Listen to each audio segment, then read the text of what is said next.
the Grenadines. WEFM is SVG.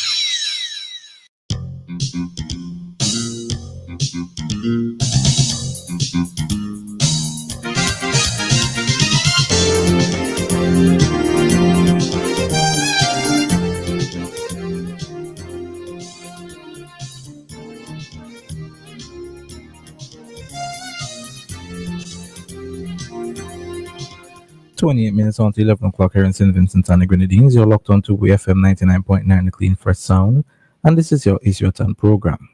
Remember, It's Your Turn is an interactive program, so the numbers to call are 457-9997 if you're calling from a local landline, 532-9997 if you're calling from a digital cell phone, and you can also send us a message or call us on WhatsApp at 457-9997.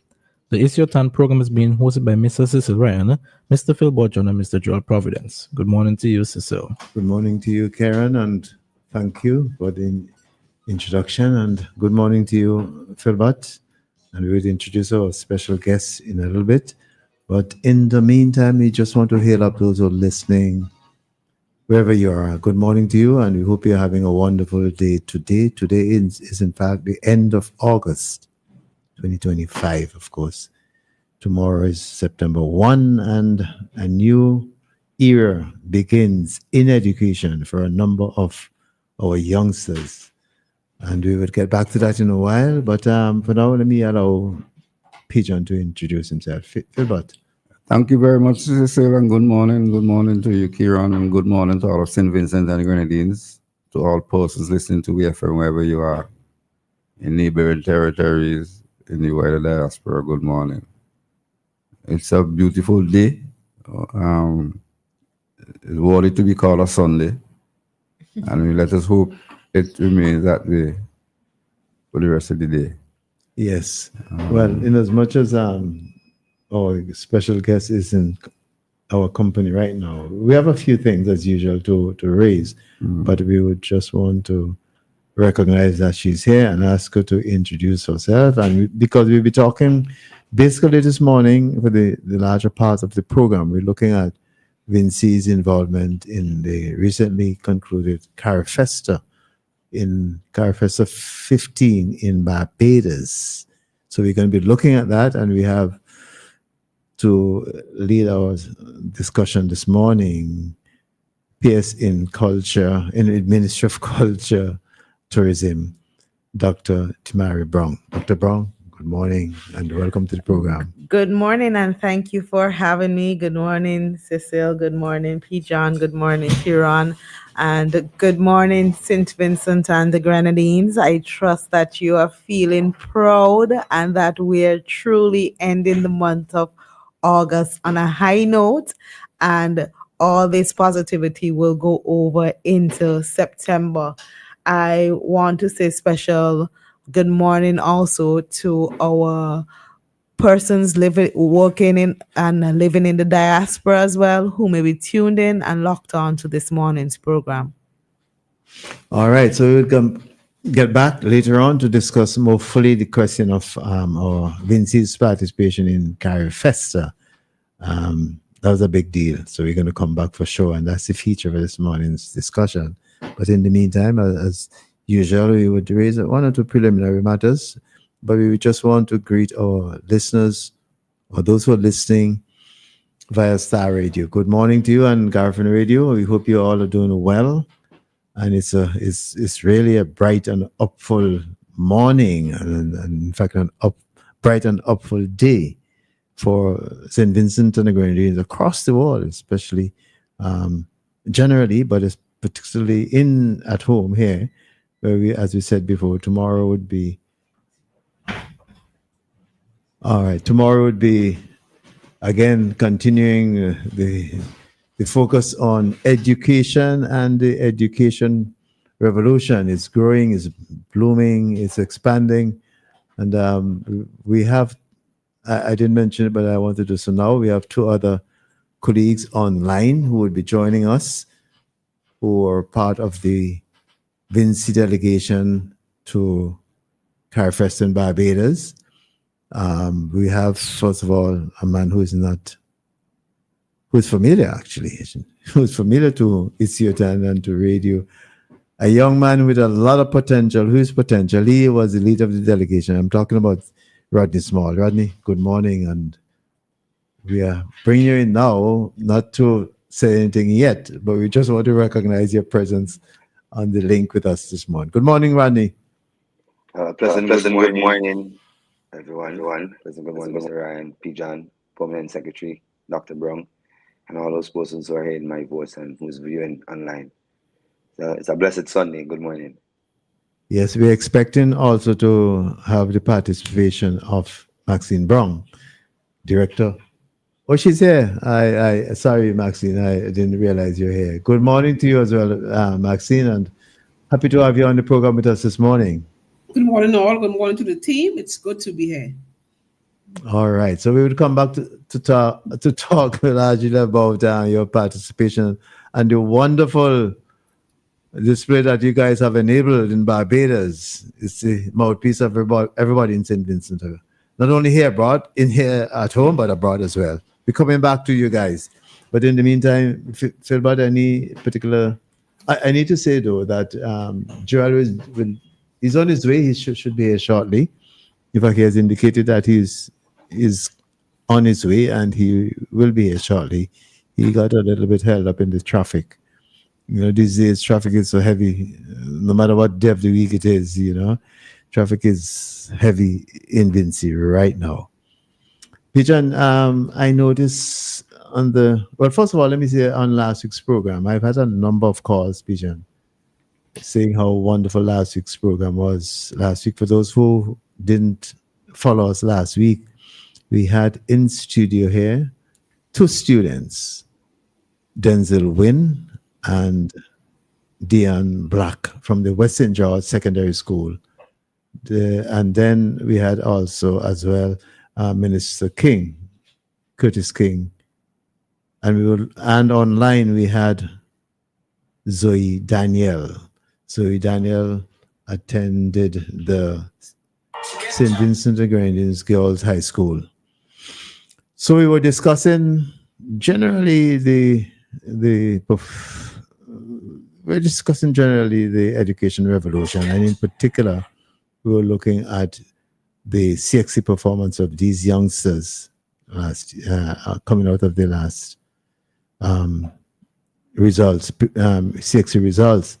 In fact, just to remind our listeners that Denzel got 9 subjects, including mathematics, and that was really encouraging.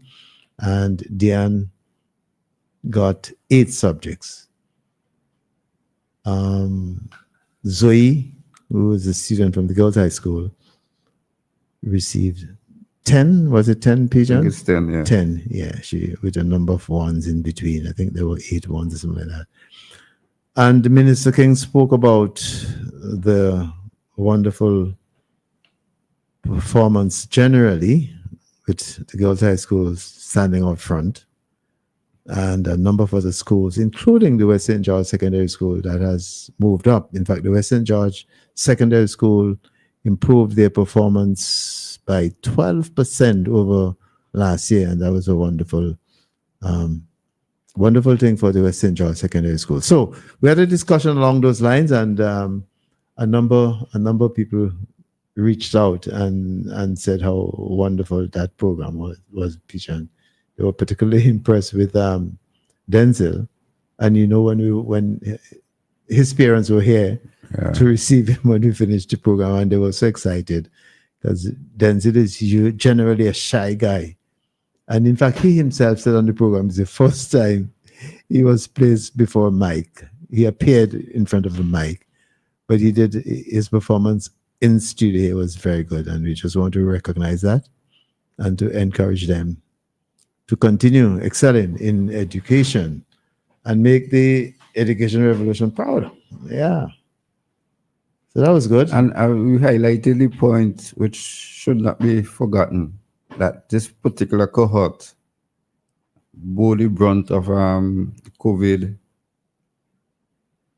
the volcano, Elsa, during their period in secondary school. That's right. That is, they started in 2020. They started in 2020. Yeah, secondary school. Yeah.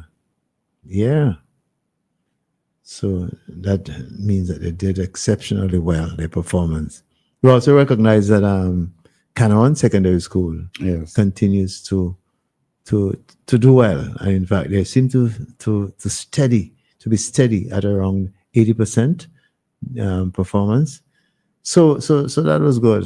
We didn't talk about tomorrow, although Minister King did mention that a lot of schools, many schools were in. Well, Braxa is doing a good job getting the schools in readiness for Monday's opening. But yes, we had a good discussion last week. And we're hoping and we're wishing that the youngsters continue the wonderful work during the term, which begins tomorrow. We wish them well. As Minister said, and I said in my commentary earlier, late last week, it's going to be and people might remember, some of us would remember that it's going to be the biggest mass mobilization of resources, human resources in the country. The students themselves, teachers, and the whole supporting mechanism, teachers, van drivers, vendors, the officials at the Ministry of Education, and everybody. It's a whole mass mobilization exercise of people in the country. So yeah, it's starting tomorrow. Departing a little bit from that good news pigeon, I noticed in the Vincentian newspaper that there's an article, front page article, where it says journalists threatened, and it's the stories about Ashworth Peters. Apparently whoever he is or she is, threatened his life. And it's the second time, according to the story, that has happened to him. So I just want to urge people to be sensible about how to carry on, whatever activity to carry on, and to express solidarity with Ashford.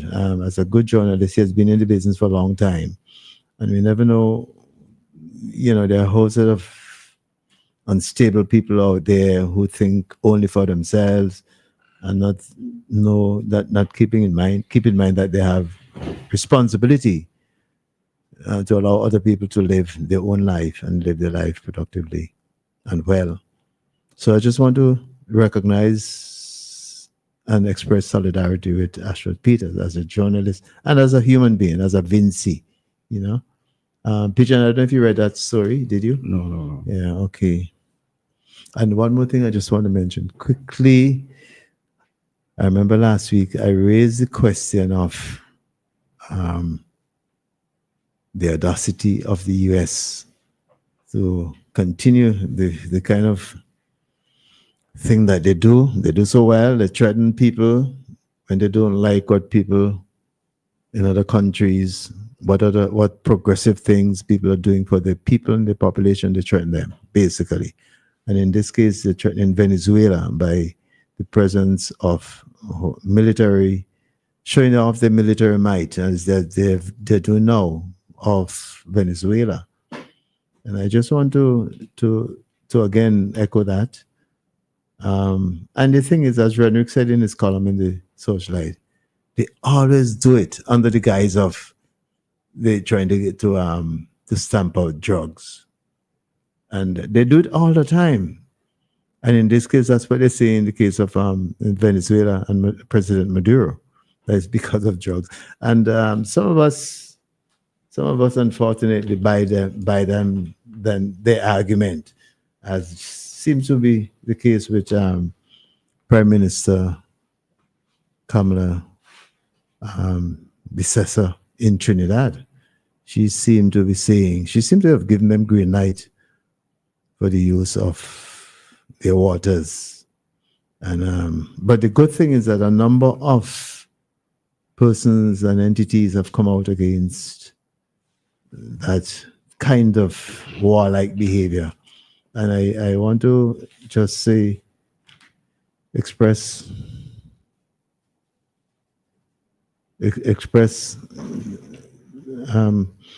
that in the case of the Searchlight newspaper, their on page 8, the editorial reminds us that we have declared, some of us, and we see the Caribbean as a zone of peace. And I just want to urge people to recognize that the Caribbean has an early history of trouble, not caused by people who live in the Caribbean, but people, the exploiters who are from outside, which is the point that Renwick made in his column, and also the point that the Searchlight newspapers made in their opinion. But also, I'd like to make reference to another article I saw in the Vincentian newspaper, an article written by Marilyn Valentine. It says, the Caribbean, a zone of peace. And in fact, she quoted largely from a document that was put out by the Caribbean community, by the leaders of CARICOM community in 1983, following the US invasion in Grenada.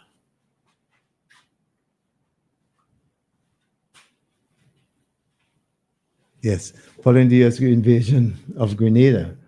And I want to read from it.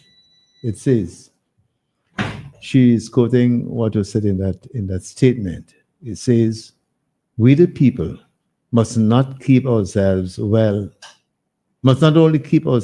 informed on geopolitical issues as they unfold, but be prepared for activism, and more importantly, we must also demand that CARICOM governments coordinate foreign policy. The Caribbean's aspiration to be a zone of peace is an active, principled struggle to maintain autonomy in a world determined by great powers' interests. The U.S. approach to Venezuela, this is not part of the statement. She goes on to say, the U.S. approach to Venezuela, centered on CARICOM and sanctions, represents the kind of external intervention the doctrine was designed to prevent. See, so it's not new. It's been there, and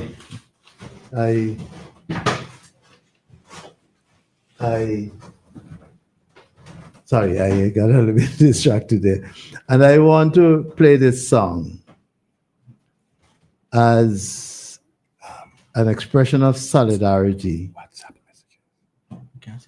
As an expression of solidarity for the Caribbean to be a zone of peace. It's sung by those of you who might have heard it before, Johnny King from Trinidad and Tobago.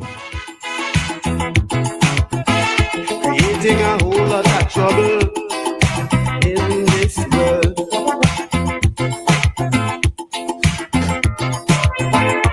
They keep talking and pretending how they care about world peace.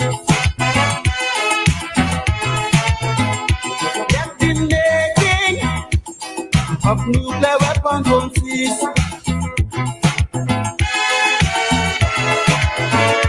All their concern is to prove who is really super. While they conquer confrontation and war. That's why I say superpowers are warmongers, wiping out life by degrees, trying to prove who's stronger, spreading a deadly disease.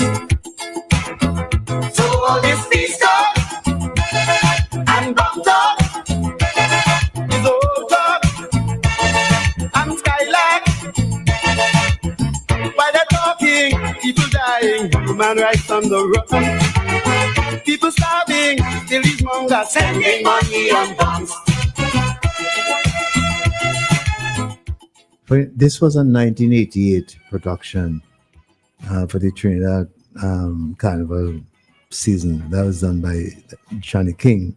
In fact, that piece is arranged by our own Frankie McIntosh.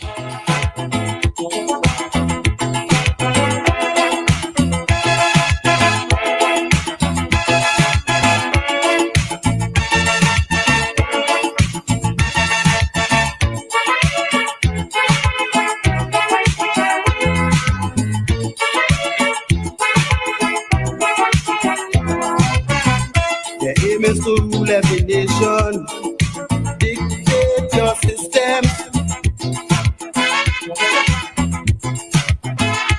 Others must obey their commands to be friends. This is Caribbean Vibes. Superpowers want to colonize every country. Both like heralds to control your destiny.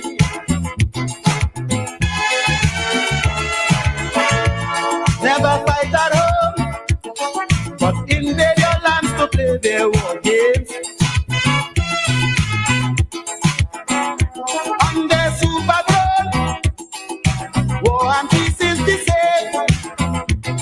That's why I say, superpowers are among us, wiping out life by degrees. Well, Johnny King has basically said what others are now saying and have been saying for the longest while. But the whole thing is that we are glad that there are some among us who are looking at the Caribbean and want to make sure the Caribbean remains a zone of peace. It's going to be challenging, but we're hoping that our leaders in CARICOM will see the benefit from making sure that the Caribbean remains a zone of peace. Of course, there are going to be cracks here and there, as I said earlier on. It seems that the Prime Minister in Trinidad don't have a problem with the presence of U.S. military machinery, ships and so on in our region, but it's a problem. It is a problem because once something just takes a small spark, and it can escalate into a major, major, major thing. So, Joel, you're here. Greetings. Good to welcome. And you have to explain your thing to your lateness to the listeners. I try to. Yes, I heard you. Thank you very much. My apologies again for being late. It's good to be here. It's I heard P. John speak about today's Sunday and what is in. Mm-hmm. Did you speak about Sunday? Yeah. And what is in store for us out there in terms of the weather and in terms of I don't think it spoke about activities and so on, but it's a beautiful day and so forth. And I trust that it will end the way it has started. And I trust that this program can contribute to the feeling of well-being among Vincentians and feel that we are adding something to the quality of life of Vincentians. And I hope that I can participate. As late, I was trying to work on preparing some documents for this program, especially as we speak about culture, and you may be aware of my initial involvement in the creative arts many years ago. And then I decided to take a route that is basically the two-way street, back road, but it's, sometimes with the vehicles that we have now, and they're way they're parked, it becomes one lane, or sometimes there's even no lane, and so on. And that was a challenge I had this morning that held me back by maybe 12, 14 minutes. So, but I'm here, and I heard the introductions, and I'm aware that your guests are here as well. So I will skip my my introductory comment, except to say one thing. You spoke about the Caribbean being a zone of peace, and we should do everything that is in our powers to maintain it.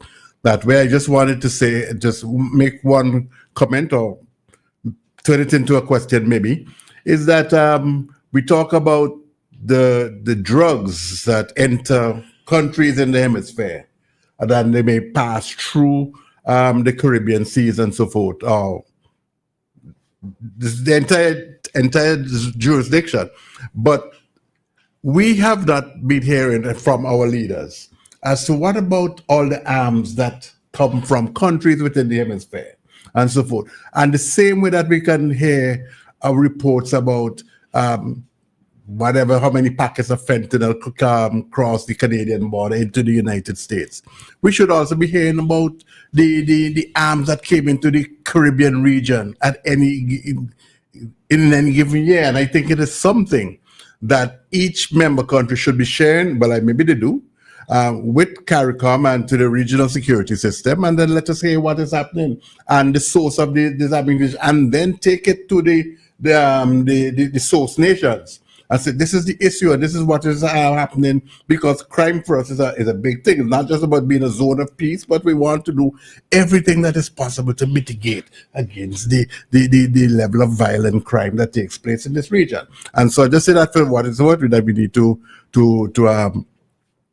say that. And my other quick comment, you spoke about Denzel and Diana and Zoe. It really was good to have them, and it's good to see children prospered and so forth. And I know that I have an obligation towards these three, which I have not yet fulfilled, but I'm going to do so in a couple of days. But tomorrow is important, but it's also, isn't it 20 years since we've had universal access to secondary education? This is the 20th year? Is that the 20th or the 19th? Yeah. It's more than 19th.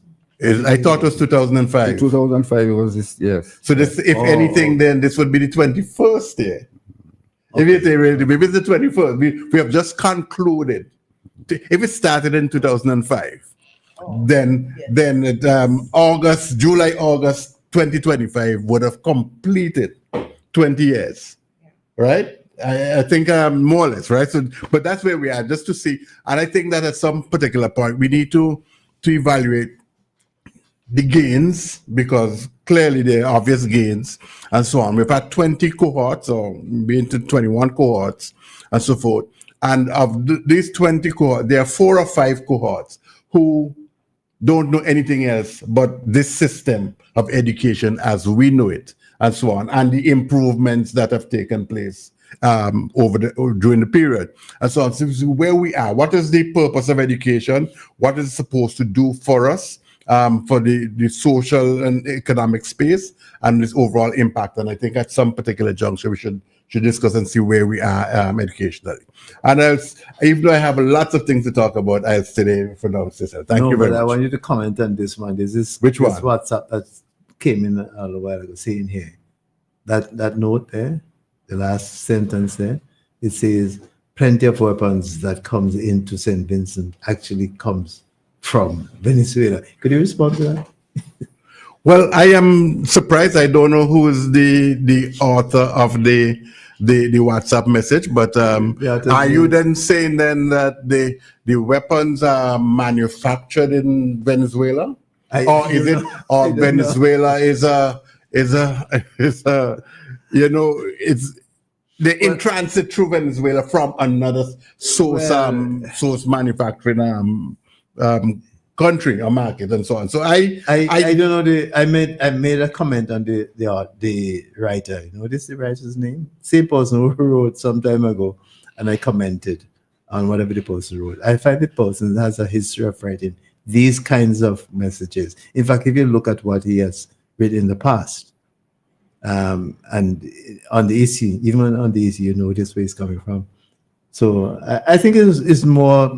It's a kind of a red herring. Where are you going with that? Even, I find it difficult to say, well, who is where the arms are coming from? Are they coming from who are the manufacturers? Are they being manufactured in Iran, Turkey, Russia, Argentina, Colombia, Costa Rica, Canada, or somewhere else? And how are they getting into Venezuela anyhow? Then to make its way into St. Vincent and so on. Plus the powers that be know how they're getting in. I believe to a significant extent they do know, right? And if that is the case, let us hear. But in the meantime, we got to be careful with making these loose comments or statements about arms.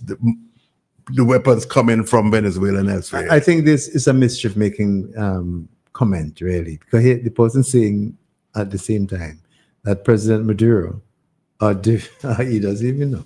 President or dictator Maduro needs to be overthrown. Actually, I that's enough. I think we've spent enough time giving this legitimacy. It doesn't have any legitimacy, so that's can move on from that.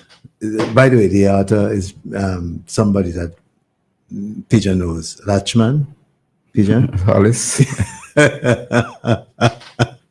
Yeah, it was a laugh actually. So we've laughed. Yeah, so Gerald, I know you watched the 7 p.m. start of that program, the Vinci Night in Barbados, Carrie Festa. I know you watched it. Yeah, not all of it, but a good bit of it, and I felt good. Yeah, I felt. I felt good and so on. So it's. I felt proud, man. I got proud, Vinci, and the folks who made it happen are here, and that's what we're going to be talking about. First of all, in here with us is Dr. Brown, and on the link we have Maxine and Rodney. So guys, we thank you all for making us proud. So let's hear about some more details about that. P.S. Brown, you want to start us off? Revive the feeling for me and well, three of us actually. Well, inside. good morning, everybody. And I am very happy to hear how much of a proud Vinci persons in this room felt, and the reviews that we have gotten, they have really been uplifting. And I think that the team that has been working behind the scenes for the Carrie Festa production and to ensure that St. Vincent and the Grenadines is well represented in Barbados for Carrie Festa 15 is really an extraordinary team of Vincentians, creative Vincentians, hardworking Vincentians, Vincentians that try to give their best, try to give their all at every opportunity. And I really want to big them up and thank them for the work that they have invested over the last month in particular, where the rehearsals and the practice sessions were really intensified. But if I may, before I continue on, I think it would be remiss if, in our capacity with responsibility for culture in St. Vincent and the Grenadines, if we do not pay tribute to Godfrey Dublin, Oh yes, of course. the man with the musical touch.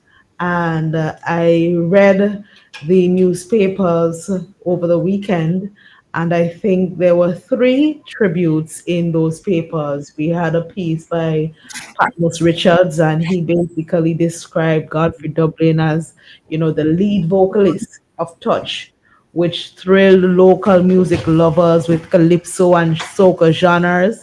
And he was also an adept guitarist. He strummed the guitar with much gusto.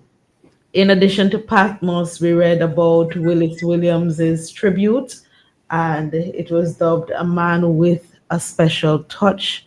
And Dwight Lewis also penned a piece called Honoring the Legacy of Godfrey Dublin. I think what stood out to me is the fact that Godfrey Dublin died on the 22nd of August, and that was the day Carrie Festa 15 started in Barbados.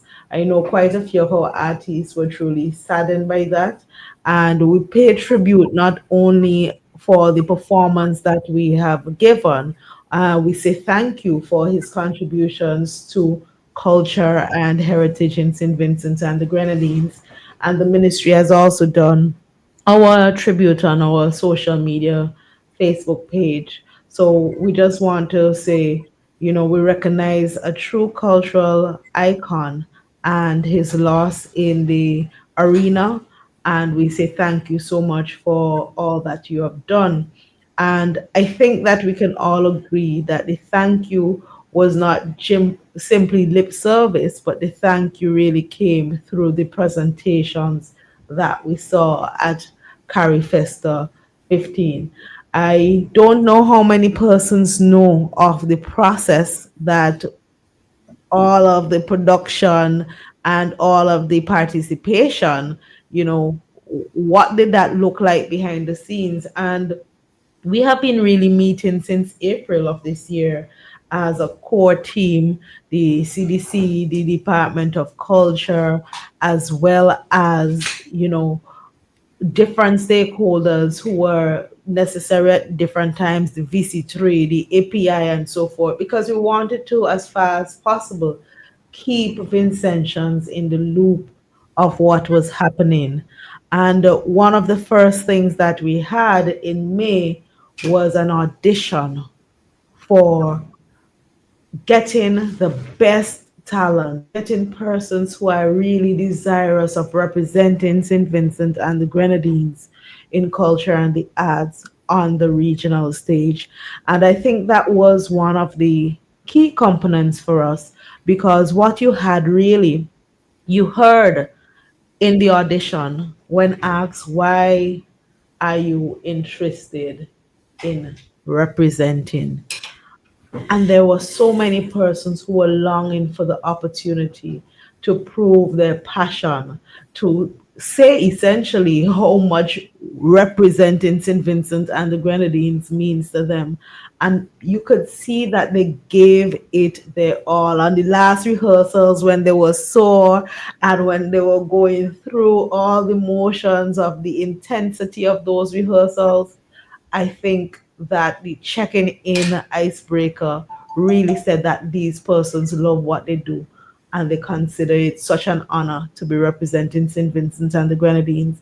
And it's not about just the performance, but what I enjoyed most, and I hope you enjoyed most, was seeing the heart of these young creatives who were truly in their element, not only doing what they love, but representing St. Vincent and the Grenadines well.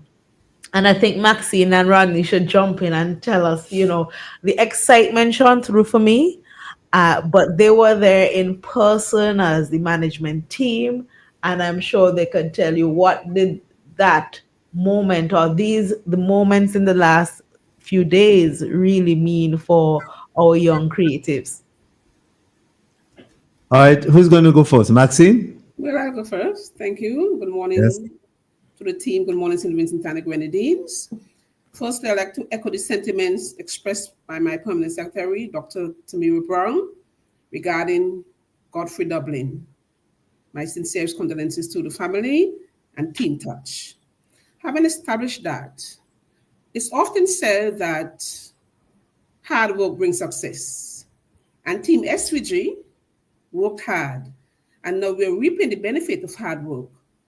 I must commend, first and foremost, Mr. Ronnie Small, our production manager, who went all out of his way to ensure that all went well. Yes, we have a management team, which consisted of yours truly, Maxine Brown, Ezzy Roberts, and of course, Ricky, whose surname I cannot bring at this time, Ricky Adams. And we work long and hard and push the team because we believe in excellence. And when our country and government in particular would have invested so much funds in getting us here, we ought to do nothing but the best. And that's what we exuded, excellence. Now, if I were to reflect on the presentation, they made me proud. They made me proud. Initially, I had planned to just take my seat because I would have already done my part in terms of giving comments of how to enhance the production.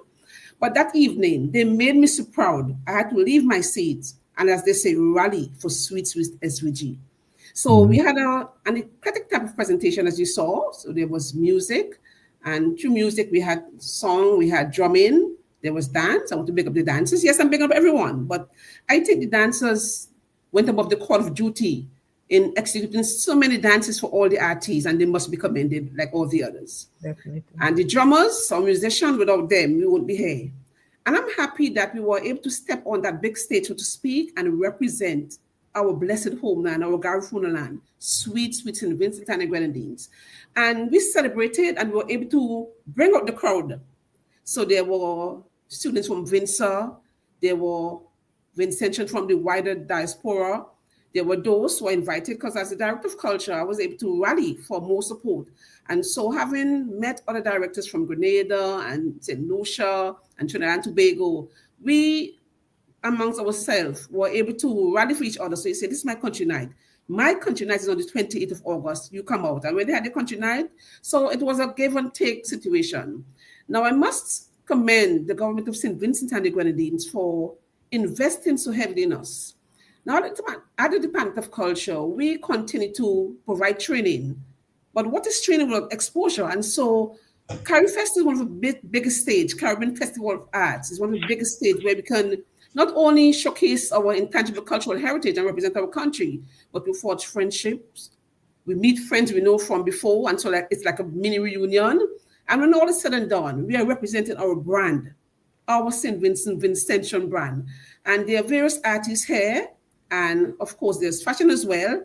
And they were able to showcase their creative works and build on that. So, besides the artistic value, there's economic value. And so, my prime minister, my people, my fellow Vincentian, government, all, I thank you for, as they say in local parlance, putting your money where mouth is. And if you believe in the youth, you will invest in them.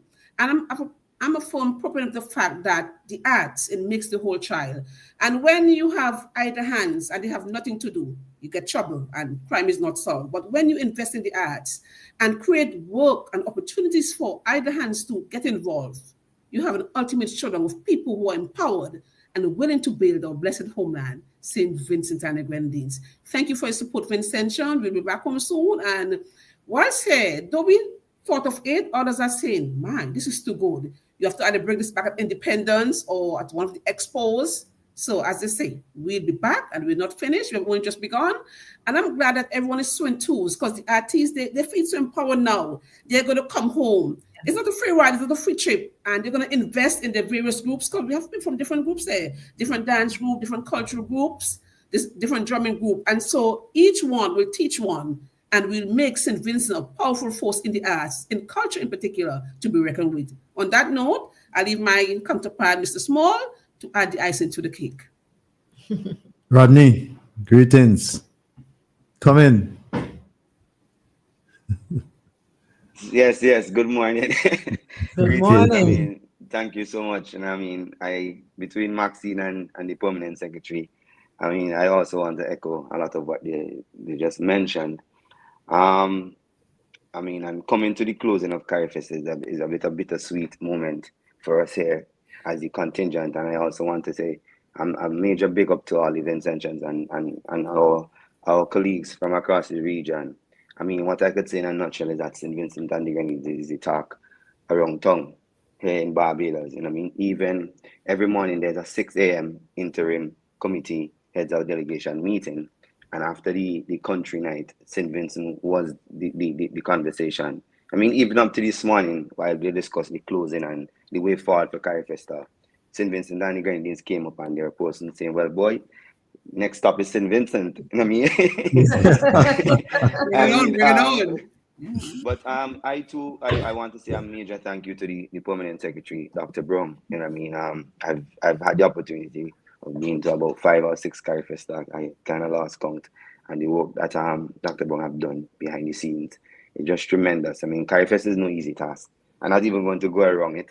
I'm going to be very direct. It's not an easy task, and I too, just like Maxine, want to say a major thank you to the government and people of St. Vincent and the Grenadines, and even those forces in the private sector who have contributed and who have helped, because we are moving from taking 20 and 30 persons to CARIFESTA to now a delegation of about 118 persons directly and indirectly, because there are persons who registered privately and they're the direct delegation, and of course the 50 students who came on the invitation of the Honorable Prime Minister Mia Mottley.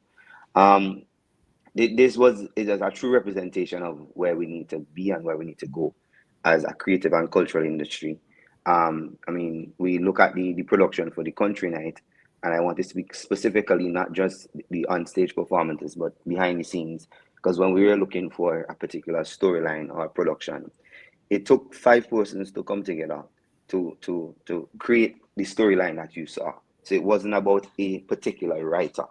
Right, it was the head of dance, which was Juanita Phillips Cato, Bomani, the head of music, Sean, the head of theater, and of course myself as the artistic director. And then later on, when we started to put the outline, I mean, Maxine would give her feedback and stuff like that. And being the artistic director and the production manager, we feed from the other creatives who are in the room, because although we are leading them, they also have ideas too. And I could safely tell you that, I mean, this concept has changed 3 different times. You know what I mean? I mean, we started with what we wanted to be as a tree that is growing and it is blossoming, and then we moved from that and we wanted to create a road where, you know, I mean, we are walking this journey, and then the final production is what you saw, which was using the drum as a symbol. And I want to speak specifically to that because not only did we put on stage a storyline that is directly St. Vincent and the Grenadines, but is a storyline that people across the region felt like, yeah, I mean, although this is St. Vincent and the Grenadines, we can relate to it. And even after the event, I did a interview with the persons at CARICOM, the CARICOM office, and I mean, they were felt so connected, right? Always a St. Vincent and the Grenadines storyline. They felt so connected to know that the drum and the different identities that they can relate to it. And that was one thing that truly set us apart in terms of our country night. I mean, it wasn't just St. Vincent and the Grenadines, but it was also the things that connect us as Caribbean people. I mean, the entire production team, especially those guys behind the scenes, we brought our own lighting engineer, our own audio engineer, I mean, our full media team, and that also was successful because, I mean, we kept connected with persons who are home and in the diaspora. Now, just to move away from the actual production, the main night, St. Vincent and the Grenadines participated in over about 23 activities and events here at Carrie Festa, right? I mean, and that is not anything normal where you have persons getting up each and every day doing 2 and 3 performances and even some lectures and seminars and workshops. I mean, and having to split up the team and delegate here and there for, I mean, about 10 to 11 straight days. I mean, after coming from a month-long rehearsal every day and coming out of Carnival, I mean, because some of the same creatives, they were also a part of Carnival. And we must big up the entire team, I mean, they've worked extremely hard. And I mean, I don't want to repeat much of what Maxine said or the PS said, but it is very important for us to sit down and do an evaluation and look at where we are now in terms of from the creative and cultural industries. I mean, you've heard the conversations. I mean, PS, I'm not sure if I'm putting you on the spot, but I mean, we need the home now. We need the home for the arts right now. And I mean, and I mean, it's really a great feeling to see that we are moving from, as I said earlier, 20 to 30 persons to 100 and something persons. And I mean, it could have been more. It could have been more. I mean, which PS could and Maxine could testify to, because there are a lot more persons who wanted to get involved. You know what I mean? And then outside of the performers, we had those persons in the Grand Market. I mean, I don't want to spill anybody beans, but they did really good at the Grand Market. Yep. And I mean, and that's the type of thing that we want to talk about in terms of the commercialization of our creativity and being able to, I mean, earn from it. I mean, is really important. But in a nutshell, I mean, St. Vincent and the Grenadines was well represented. I mean, and the dynamics of our delegation was very important too. We have as young as a 12-year-old and as old as a 65-year-old. I mean, who was a part of the delegation. So you see the dynamics. They're both young, Rodney, both young. both young. But I mean, I am happy we were able to be here, and not just be here, but we didn't just come for a vacation, but we show up. I mean, we did our part, and we left a great impression. I mean, I actually got the opportunity to speak with the Honorable Prime Minister, and I mean, she said, "It's all your bad. It's all your bad." You know what I mean? So, I mean, that was her only comment, and even the head, the managing director, Carol.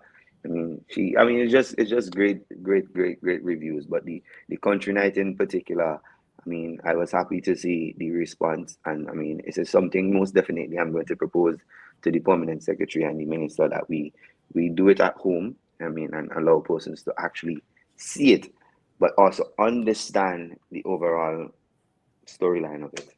Thank you. Yes. So PSC coming in now. So. Just to say a few things, I want, and I don't think I truly expressed the measure of pride that I felt on the night, and every opportunity I got to see through VC3 and API, their interactions and engagement, there was just a really special Vincentian pride. And I am really happy for this set of young creatives, and I'm really thankful for the management team who has really, anchored the ship and ensure that we have good representation. It was an unprecedented delegation.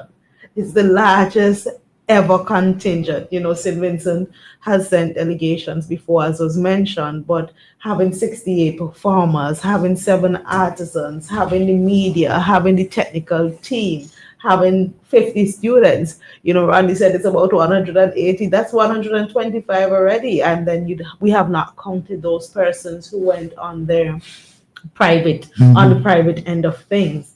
In terms of the performances and the showcases, I also want to specially mention the Union Island Conquerors. And that rehearsals would have not necessarily looked the same for them, but they turned out, they turned up, they showed out, and we're really happy that we had such an inclusive element in our production for the time that they were able to really just gel and bond with the entire group, as we would love to see anywhere.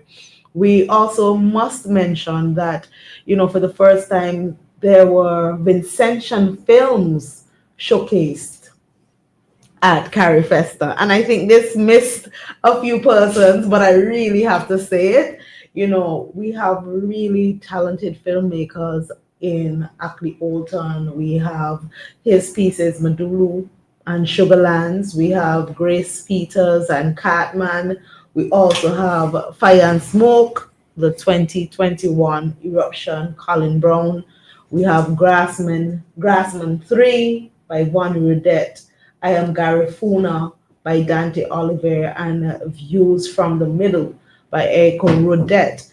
And I think that, these elements, we often may not necessarily see what the production and the hard work and grind that would normally go into these productions. But when you see them being recognized and celebrated on a regional stage, you know that they're at the heights of excellence. And that is something that I really want to commend and encourage. There were also occasions where I think persons miss the value of this as well. But St. Vincent and the Grenadines got the opportunity to leave a tangible mark of our culture and heritage in Barbados. We have visual artists at the Department of Culture in St. Vincent and the Grenadines in the persons of Curtis Robinson and Shanique Stewart. They are doing murals locally. But when your talent is recognized outside your shores and you are asked to produce murals in quick turnaround time and you deliver, I think that is something absolutely phenomenal. And if you go on the social media channels and you see the before and after of the spaces, you would have, no other comment other than, wow, they're really been exceptional. And we thank them for really leaving a mark, a tangible mark in Barbados, with pieces reflecting our Garifuna heritage and unique aspects of our Vincentian society.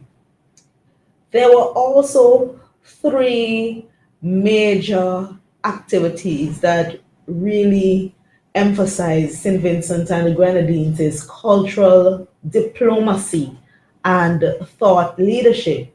And we often hear the Prime Minister speaking about our Caribbean civilization.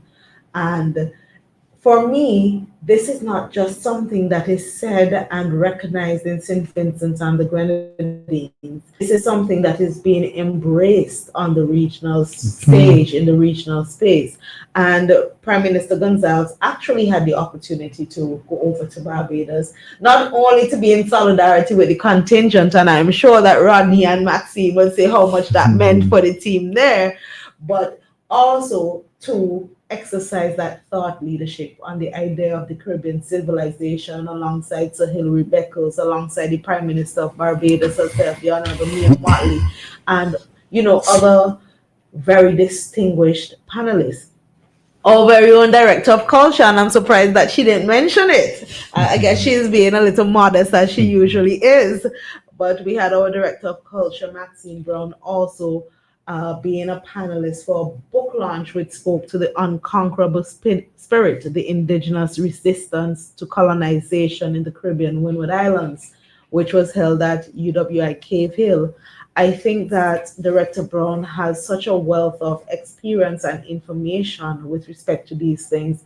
And if you were following earlier this month, St. Vincent and the Grenadines, we actually had the official handover of our history, which I am sure that, would be something very special in regional circles as well. Beyond our directors, beyond our prime minister, what was promising for me was to see young Zeta Davis of Vincentian from the Marco Valley, who's the president of the Vincentian Students Association in Barbados. She was also sitting alongside yesterday the Honorable Kerry Simmons, the Foreign Minister of Barbados, and other renowned panelists, really speaking about the future we want in the Caribbean. And for me, I was really impressed with the fact that St. Vincent and the Grenadines was given an opportunity to deliver not just the production, not just to participate in the workshops, but also to really showcase leadership, thought leadership with respect to our distinguished Vincentians and our upcoming Vincentians who are also making their mark. And I think those are just some elements that I really wanted to add. I read Blazer Williams's piece in the newspaper, and he ended with something that really hit home for me, and I am sure it would mean so much to the contingent as well. He said St. Vincent and the Grenadines has a contingent of some 80 persons, and we just basically gave you a closer count of the number of persons who attended. So far, reports indicate that we have been making our presence felt in Bridgetown. It is our hope that the exposure would redound to the benefit of the participants and encourage further participation in the arts. And we've heard Director Brown speak about the renewal and how important this has been. We've heard CEO Small speak to this as well. And I really just want to say, guys, you have done phenomenally well, and we continue to encourage you and ensure that creatives in St. Vincent and the Grenadines soar to new heights from here and continuing in the future. Thank you, P.S. Love of country and love of the arts. But I'm glad you're present because I know that you are happy with the numbers. And it's often emphasized that with numbers, you have impact. And Carifesta will be in the next 2 years. Perhaps St. Vincent and the Grenadines, who will know, they'll make that call, work on our accommodation. But going forward, we cannot go back. We just need more people to have more impact. And on that note, I thank you, P.S. Yeah, well, I was thinking, reflecting on whether or not we have the capacity to host accommodation as a whole, in terms of, to be honest, I don't think we are ready. But if we decide to say, well, okay, we're going to do it by 2028 or whatever the thing might be, we will get there. We will do it, and so on. That means that we have to start now. We put it down. Yes, start preparing now in terms of the physical infrastructure, in terms of the coordination and so forth. And I think we can do it just like anyone else once we make sure that we have the facilities and so on overall. And I think we should aim for it. I mean, we're talking about Carifesta 15. That means 15 have gone already. I think the first one was in Guyana, I think. That's right. It's during the days of Fox Burnham, right? That was in 1972. Yeah, I remember that quite well. And so this is where we are now. I say maybe it's about time. We are part of this great Caribbean civilization. I have a question. I think. But just before we go to the question, I just want to remind us that we have to go beyond our next big event in St. Vincent in the next month and a half or so. A month and a half? That's independent? Is that independence you're talking about? Maybe 2 months. Maybe 2 months or 3 months. I'm not sure. Oh, well, yeah, keep. Well, just to say, there are big events always happening in culture. And, Carifesta is just that we took it to the regional stage. No, I understand. I understand it, but I just want to say to you that the willingness to have St. Vincent host Carifesta in the next year, 2 years, may depend on that big events that I'm referring to. Well, the thing about it as well, I wanted to be clear that the posture is definitely something that we observe to be moving in the right direction. And it's not just about making sure that our talented creatives have the opportunity to perform on the regional stage, but it's also to provide as much exposure. And whereas we know that we may not have necessarily all the things in place for the infrastructure, I just say that I am very well aware that St. Vincent and the Grenadines hosted things like SILAC, and a lot of things happened for that outing. So Dr. Brown, I have absolutely no doubt about that. I'm not questioning that. I'm just saying.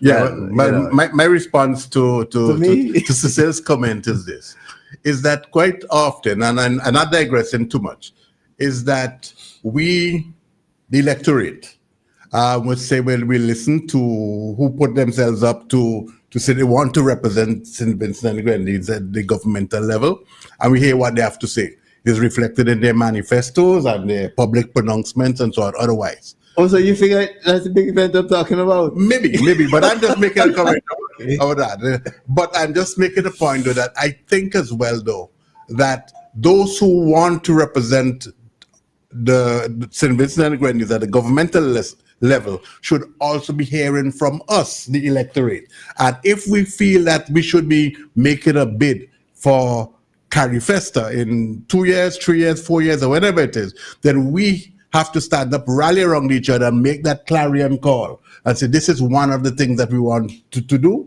And then regardless of the outcome of the elections whenever, then that winning party would be obliged, compelled to say, well, no, we got to deliver on this, right? So I'm just saying that for what is. So the voice of the people shall prevail. The voice of the people should prevail. Oh, should. Okay. Should prevail. All Yeah. right, all So I just want to direct a question to anyone. Well, I can't remember now who spoke about the Ackley Olton and Vonnie Rude. I think it was you, and so forth.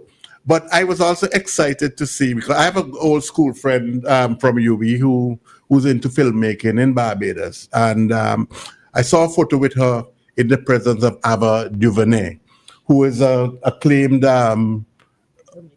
Hollywood producer. And she has, in a way, I would say she was present at Carifesta, but she's actually an Academy Award nominee. She has won Emmy Awards and so forth, and BAFTA Awards and so forth. She is originally from California, but she also grew up in Alabama. And there's a link between plantation Caribbean, as we know it to be, and like places like New Orleans and some parts of Alabama and so forth. And she would have an appreciation of Caribbean or West Indian culture. And I don't know if anyone in our St. Vincent and the Grenadines delegation had an opportunity to interact with Ava DuVernay at any point, or particularly any of our film producers and so forth. But it certainly would be good, if at all, to have someone like her in Vincent and the Grenadines, and encourage them to continue to promote film industry within the jurisdiction of St. Vincent and Grenadines. I don't know if anyone wants to respond. I think CEO Small will be in the best position to share on that, because I saw some informal footage, but I wasn't there. So I'd let CEO Small speak on that. Yeah, they get to network with a lot of those persons, Joel, that you spoke about, even some bigger ones that I didn't even know was here in Carifesta. As I said, there were a lot of different conversations, a lot of different informal meeting up, and then of course the workshops, because I know Ackley in particular, he did quite a number of workshops for the entire week, but he was also telling me that he met this one and met this one, and you know what I mean, because I really don't know them like that in terms of the producers that you're talking about, but they did meet a lot of these big names, and they actually had conversations with them and exchange stuff like that, and stuff like that. So that is as much as I can say where that is concerned, based off of the report that I got from Ackley in terms of meeting some of these big producers. If I were to add a point at this time, CARIFESTA allows several things to happen simultaneously. And so my exposure will not be Ronnie's exposure and vice versa. And I'm not sure who on the team would have met those persons, but Ackley in particular would have met them. I met him at the Grand Market, and I must say at this time how proud I am of Ackley Alton, who's into filmmaking, and he has done us proud, and he must be highly commended. So thank you. It will be good too, because I believe still that here in St. Vincent and the Grenadines, a lot of persons still don't know who is Ackley Alton and so on. And he does work behind the scenes quite discreetly, but he's a talented, Regionally and internationally. yeah, very, very talented and so forth. And it certainly would be good.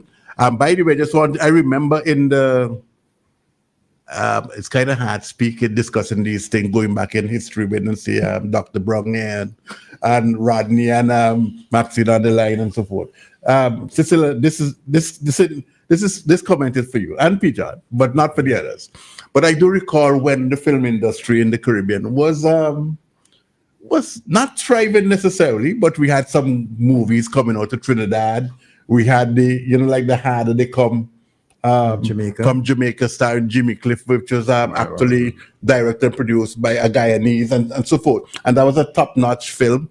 And then Smile Orange and so forth. And then they had a couple, then later on we had like Bazadi with Marshall Montana and so on. But in recent times and so forth, we have not been hearing much in the film industry. And I just hope that CARIFESTA could be a spur, a trigger for a revival, a resuscitation of this aspect of our culture. Just add that there is the Hairuna Film Festival that is also held annually locally. And that is something where I think we could continually look at to give support in terms of trying to have some of the more international names come to St. Vincent and the Grenadines. They have been doing well. I must say I participated in the festival this year. It was in March. And it's just a matter of the renewal, the energy that you get from these regional outings to really be further injected into the festival that we have and how we build that out in the local sphere. Do they need the filmmakers? Do they need much support? They need financially, in other words. Do they make a case for support, and do they get it? Not necessarily from the government. They're just talking general. I can't speak to all the support that they would get necessarily because I'm not a part of the association, but I know from a government perspective, support is given, and I'd let Director Brown continue on. What I know earlier through the NCF, the National Cultural Foundation, Mr. Ackley also would have made a call for a film commission.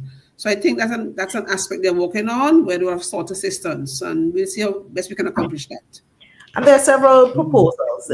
They're not all at the same stage, but I don't feel at liberty to speak at them naturally in a public forum at this point. Yes, and I do recall going back to 2004, 2005, I think, when Minister Batiste was the Minister of Culture, René Batiste, and we were talking about developing a film industry and talking about developing movie sets and so forth, so that you can use it in multiple ways, not just if you want to film a reenactment of another Pirates of the Caribbean, but it could be a scene from the 20th century rather than from the 17th or the 16th century and so forth. And that if we can actually develop a movie set that is flexible enough that you can use it in different themes and so forth, then maybe that is one way in which we can actually help the local producers. Yes. I want to go back to talk a little bit more about the origin of CARIFESTA. And it's kind of CARIFESTA, and it's kind of the history from 1972, even 1952, because yes. Can we say something about that? Well, it's important for us to understand because several times you may say CARIFESTA and persons do not really recognize, as you've rightly observed, what is this regional show? It really is Caribbean Festival of the Arts. That's the first thing I'd like to do. It's to break down the understanding of the name CARIFESTA. And, it was really conceived in the late 1960s because there was the sentiment that there it was need for a regional cultural festival to, showcase the artistic and creative expressions of our people. And we know if we look back to our history, that is what helped us all the way through. So we're not going to try to change that. No, the idea was really fielded primarily by Guyana's Prime Minister Forbes Burnham, as you may have heard, and there was a first Carifesta in 1972 in Guyana. It was held from August 25th to September 15th, 1972 in Georgetown, Guyana. The theme then was the artist in society with particular reference to the third world. And I know some persons do not necessarily like mention of the third world, but that was the description then, or the title then. We see that Carifesta, that first Carifesta, had over 1,000 artists coming together. And if we think about regional transport now and how difficult that is, and to think that 1,000 persons were moving in 1972, I feel like we have an obligation to really get our act together. But outside of that, you had artists, writers, performers from over 30 Caribbean and Latin American countries. But I think that one of the things that caught on is really for the Carifesta to be beyond strictly CARICOM or Caribbean countries. And you also had Latin countries becoming involved. Even at one point, we had Cuba actually hosting a Carifesta, and that basically shows the kinship or relationship. Many persons do not necessarily see these opportunities as soft power opportunities, but that's really an important aspect that is not often spoken about. There was also following the 1972 Carifesta moved to Jamaica. You had so it went from the south of the Caribbean to a more northern location of the Caribbean, and I think that we know that that would have also been a success. We had it in Cuba in 1979. In 1981, it was in Barbados for the first time. And what I like about the Carifesta, having done research, what I like most about the Barbados edition of Carifesta is that there's always a strong youth focus because they recognize that the arts are not just simply for the creatives alone, but for students to really be immersed and have a holistic and balanced perspective of education. So from 1981, Barbados has really been highlighting the importance of youth involvement for their Carifesta editions. In 2005, if we could just fast forward momentarily, we recognize that they have done the same thing. They have asked Caribbean countries to not only bring your production team or your artists or your dancers or your drummers or your musicians, they have asked also that you bring along a delegation of 50 students who can also be immersed in Caribbean culture because at the same time they're learning history, they're learning social studies, socialization, they're learning geography, who's north, who's south, who's where. They're learning a lot more than can be taught in any classroom. So I particularly, as somebody who has taught myself, like that focus that comes from Barbados in Trinidad and Tobago in 1989. And you will note something though, and I wanted to mention it here. The time frame for the Carifesta over the years has not necessarily been even. It isn't a clear 2 year, whereas the inclination is to have it every 2 years.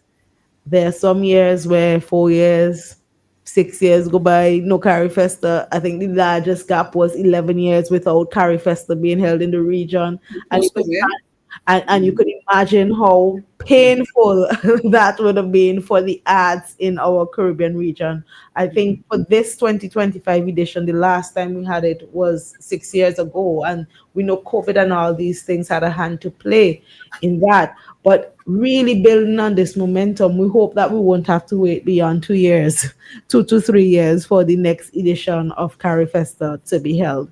We we also Trinidad actually hosted back to back in 1989 and 1992, and then after 1992 the next time it was held was actually in 2006, again in Trinidad and Tobago, because with hosting such a huge festival, there are certain elements that you also have to have in place. Whether it is your hotel accommodation arrangements, your busing systems have to be tight, your production elements to meet all the different requirements of all the different countries. This takes rehearsals from your, whether it's your police band or your bands generally. You know, there are many moving parts that a country has to get right to adequately accommodate. And I know that it would never be perfect in terms of the hosting, because if you follow the media, Barbados had a few challenges initially, but thank God that they persevered, and that things really went well, even though it had a little shaky start. We we must note, however, that in all the editions of CariFesta, one of the things, or one of the main takeaways, is not just the presentation on the country night, but it's really the workshops that strengthen your creatives, the seminars that build them up, enhance their knowledge, the networking opportunities, the opportunities to learn from their Caribbean counterparts, the opportunities to have other opportunities across the Caribbean islands, and to bring persons to St. Vincent and the Grenadines. One of the things that we haven't spoken enough about also is the fact that I know the SVG Tourism Authority, they have also set up a station. So beyond the country night, you want to learn more about St. Vincent and the Grenadines, and you're coming from Latin America and the Caribbean, you can go to our country booth where you can learn more about St. Vincent and the Grenadines as a destination and what it has to offer, because the presentations that you see on the stage will naturally pique your interest. And when your interest is piqued, it's not just to go on Google to see what's there, or TikTok to see what videos you find. You may want to go to a physical space here and now to actually ask questions that you may have, to interact with what the country has to offer. The artisans as well. I think that their boots would have added that real unique Vincentian flair. And as CEO Small mentioned, from all reports, they did extremely well. I think a few were sold out in a matter of days of the festival. And unfortunately, we did not have as many persons going that we would like, but this is really an opportunity that can be used as a trade boost for our local artisans. And this is something that we must continually encourage. So CariFesta is so multifaceted. It's not just for persons with the arts. Every Caribbean citizen should really try as best as possible to be immersed in the experience. And one thing that I was really clear about, and I think Rodney and Maxine sometimes would say, oh my, every time they forgot, I'd say, remember, we need to update persons on this activity or what is happening on as many channels as possible, because we want as many persons to feel the presence and impact and beauty of our Vincentian identity, but also of our Caribbean heritage. I want to let you all know that Minister he's ready. He's there, Okay. ready to call. So, Minister, Before Minister comes, can I make a few points? I know PS really nailed it. a few, but you can you can go ahead. Let's see how many you can make. Well, But PS nailed it really, but I want to add a few points, that important points. Now, CariFesta is all about regional integration. And I've been to CariFesta in Guyana, Suriname, Haiti, I really love Haiti, and Barbados. But what I particularly like about CariFesta, it's an eye opener. I always believe that exposure make you. And once you expose, you get to know more. And that's why I think Ronnie and I are able to do so much because we have been exposed. And so I will always rally around our PM to invest in CarioFesta, because when you go, you get to see literally some may be better than you, some may be worse off than you, but in your mind's eye, you envision what more you and how you can do it better for St. Vincent and the Grenadines. And so that's what I really like, how it opens your eye to what you can do more and what you can do better for St. Vincent and the Grenadines. So an investment in CarioFesta is a worthwhile and needed investment. Mm-hmm. So the investment that was put into this concluding delegation in Barbados was, would you say it was well worth it? Well worth every single cent. Mm-hmm. I can't put it any better than that. Seconded. Mm-hmm. Is there a regional institution that functions like a secretariat for CarioFesta? Well, usually the secretariat is based in and of the host country. So it's developed in and at the host country when it's time for a CarioFesta, or at least before, like 2 years. But Director Brown, where is the decision made to have CarioFesta in any particular country? At CARICOM? CARICOM level. CARICOM, yes, but the onus is on the country who takes it up, so to Yeah. speak. I know. I'm going beyond that because there must be a base where the decision is made. Which country next? CARICOM. Right, Yes. Pijan, does that? Yeah. Mm-hmm. And then once that decision is made, just like CELAC, is up to that country. Yes. And then put things in place. And run with it. All right. Just to add quickly, Mr. Ryan, because I think PS expand on it a lot. There's an interim committee with representative from different countries. I mean, and they're the ones who will help with managing what was happening here. Sorry to cut you. We can come back and add that, sure. Rodney, but I think Minister is on the line now. Let me take this call. Good morning. Welcome to the program. Good morning, Cecil. Good morning. Morning, Minister. Good to have you. All of the panel, hard-working team in the Ministry of Tourism, Culture, and on. And also, good morning to all of this. I'm really happy to be on the program this morning and to hear the engagement, the discussion surrounding the cultural export of St. Vincent and the Grenadines. We have started this journey many years ago, and then you rightly mentioned on the Mama culture, one of the keys where there was a burst of cultural expression, and we have seen the evolution of where we are now in St. Vincent and the Grenadines as it relates to our culture and the development of it, but also the export.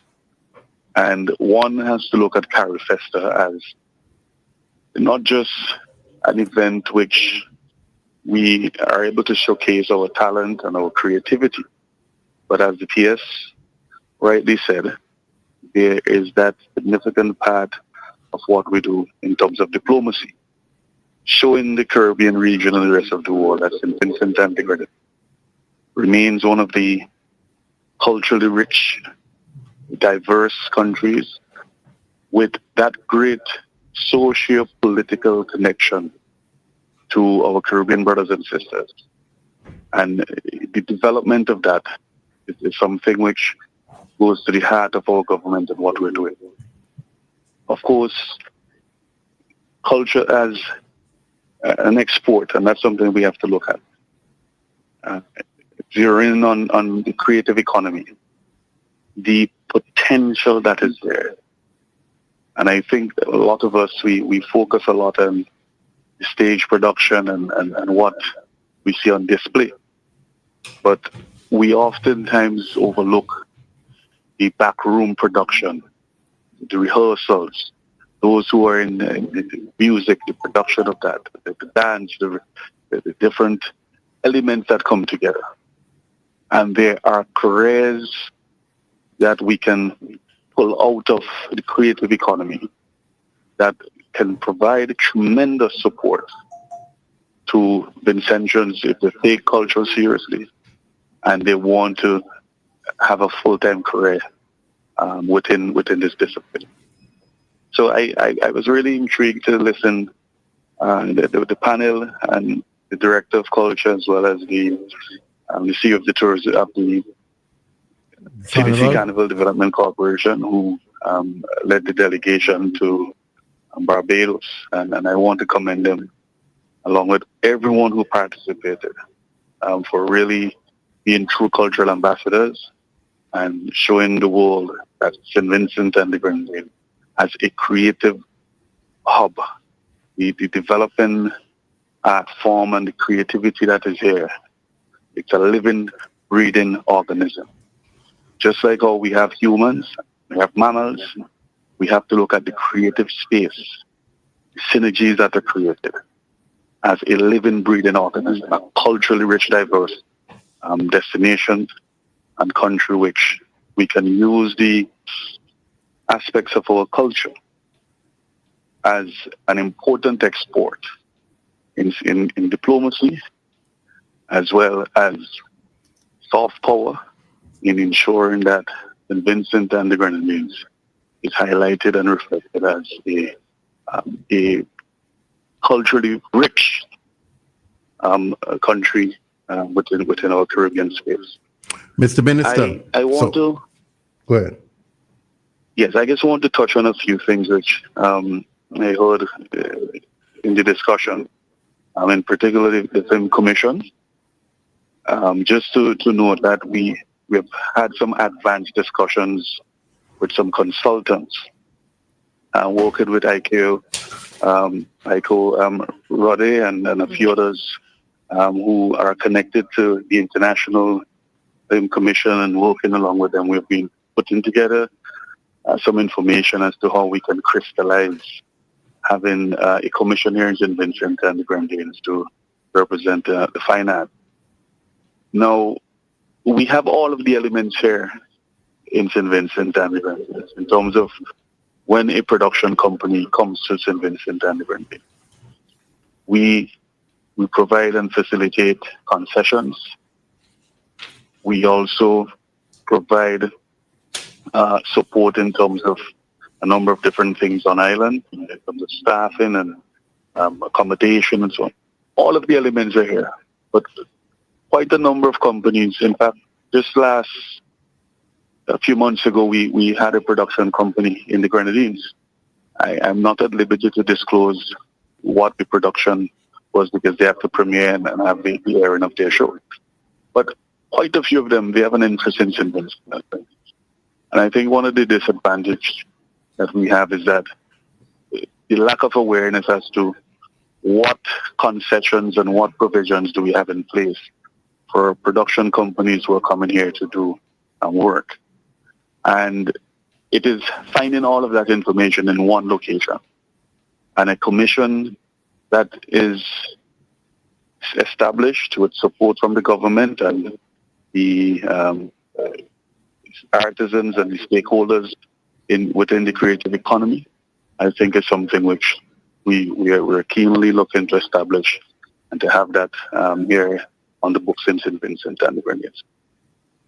And going to the point Rodney mentioned about a home for the creative art, we have made it very clear that this government has every intention to establish a home for the creative arts here, a center of the creative arts here in St. Vincent and the Grenadines. We have already identified the proposed location for the center.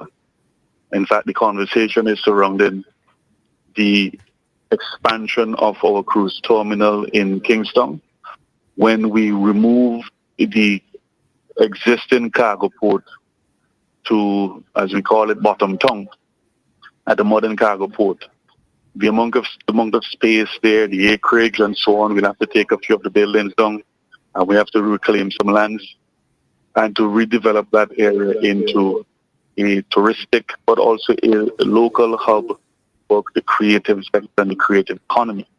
And I think a lot of the resources surrounding the expansion of the cruise terminal in Kingston is going to feature largely a number of hubs and spots for the creative persons involved in the space, but also the Center for the Creative Arts. We have already started the demolition work on two of the three cultural and artistic hubs that we're building in the rural areas. The one in Chumuka, which Joel would know the lands very well, donated by the Providence family. We have demolished the existing building that is there, and we are about ready to break ground on the construction of that cultural and artistic hub, which will feature an auditorium. We'll have space for other aspects of creative economy in terms of soft app production and development and so on. There's one that is going to be in Philbert, but also we have already started demolition for the larger one in Bellevue as well. And 27 million Eastern Caribbean dollars is allocated for the construction of those three facilities.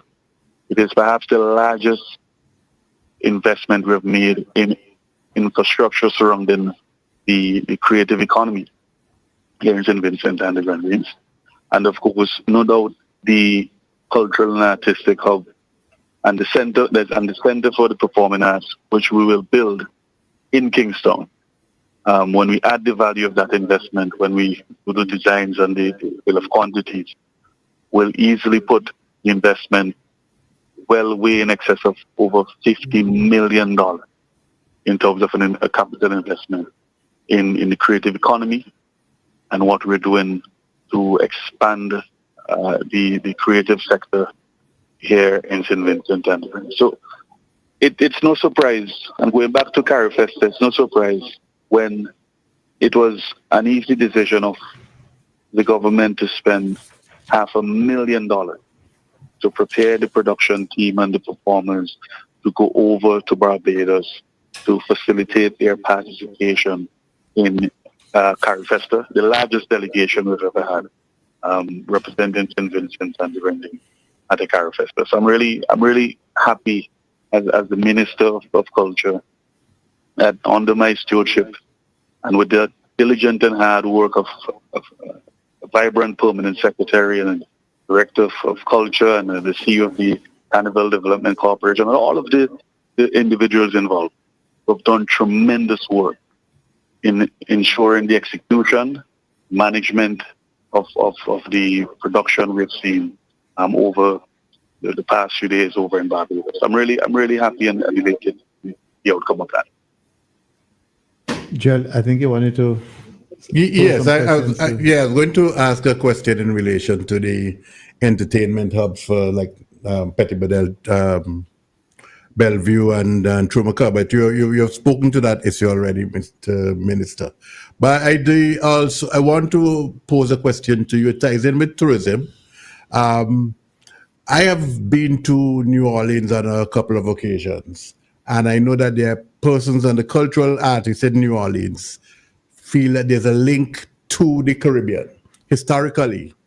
And I'm just wondering whether or not there could be some kind of approach being made to whoever decides how it can take place in terms of having New Orleans participate in CARIFesta in the future.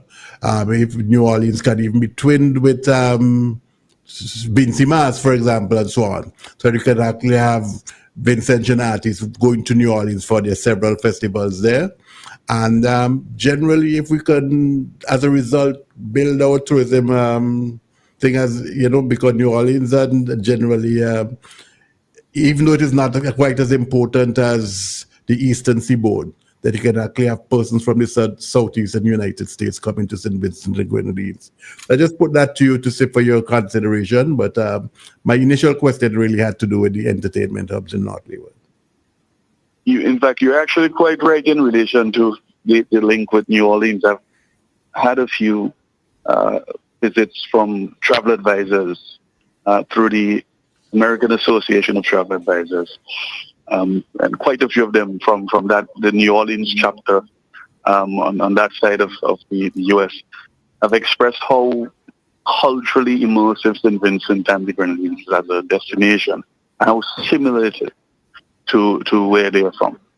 And we have had several conversations, and perhaps it is the right time with the emergence of new carriers like Delta coming out of Atlanta, and we were seeing expansion of American Airlines into other cities coming into St. Vincent and the Grenadines to really use the cultural exchanges as a cultural export, but also to bring awareness to our Caribbean island and what we have in terms of our culturally immersive experiences. And we can share that with the rest of the world. But it's something we have been discussing, and certainly there is the potential there for us to use the creative economy as not just to have a diplomatic showcase at CariFesta or other regional activities and events, but to take some of our creatives into the source market, and even those who are involved as creatives within the gastronomic sector, to say, look, listen, come and taste, come and feel what St. Vincent is about, and come and smell what St. Vincent is about. It's a living, breathing organism. Our culture and the pulse of our people, the beat of the drums and the food and everything that we are so proudly proclaiming as Vincentian, we should export this to the rest of the world. And this is what, many of the visitors who come there looking to experience, and not just the sun, sea, and sand experiences, but they want to go into the rural communities. They want to see what the story that is coming out from our country and what it represents, our Garifuna heritage, which in some of us, we only remember the Garifuna tradition at in the month of March. But this is something that we should be promoting every day, every month, and telling our story. And that is why when we had the ceremony just in Emancipation Monday, early in the month, to recognize the 4 historians who are researched and they're putting together their piece on the history of St. Vincent and the Grenadines. It's important for us to tell our story. And our island is coming of age in its political and socio-political maturity as a people. And it is time for us now to acknowledge who we are, what we are, where we're coming from, and to put into context and to perspectives where we are going. And I think the creative economy and culture has a major part of that role in navigating our journey as a developing state and moving to first world status. We cannot lose sight of the very rich cultural fabric of our society and what we represent as a people. And I think all of us, we have that responsibility to work with our creatives, harness the potential of the creative economy, and to spread this thing across the length and breadth of St. Vincent and the Grenadines. That our country, our civilization, there's a history and a story behind it. And all of us, we have to tell that story. And I think we're headed in the right direction. And but all of us, once we become very consciously awakened of the contemporary realities of Vincentian life, and we can really proudly proclaim ourselves to be an emancipated Vincentian, and it's something that I think we should all take seriously. Minister, sometime during the discussion this morning, somebody, I don't recall if it was PS or Rodney, who kind of hinted at the production, the CariFesta production being put on in St. Vincent and the Grenadines. Rodney, was it you? I think we lost Rodney. No, it was Maxine. It was Maxine. All right. Yeah. What do you think of that idea? Is it a possibility, Minister? There's certainly the potential to host an event of that nature. But of course, the build-out of our infrastructure has to be able to support, as Joel indicated, But we may be able to accommodate sooner rather than later, Joel.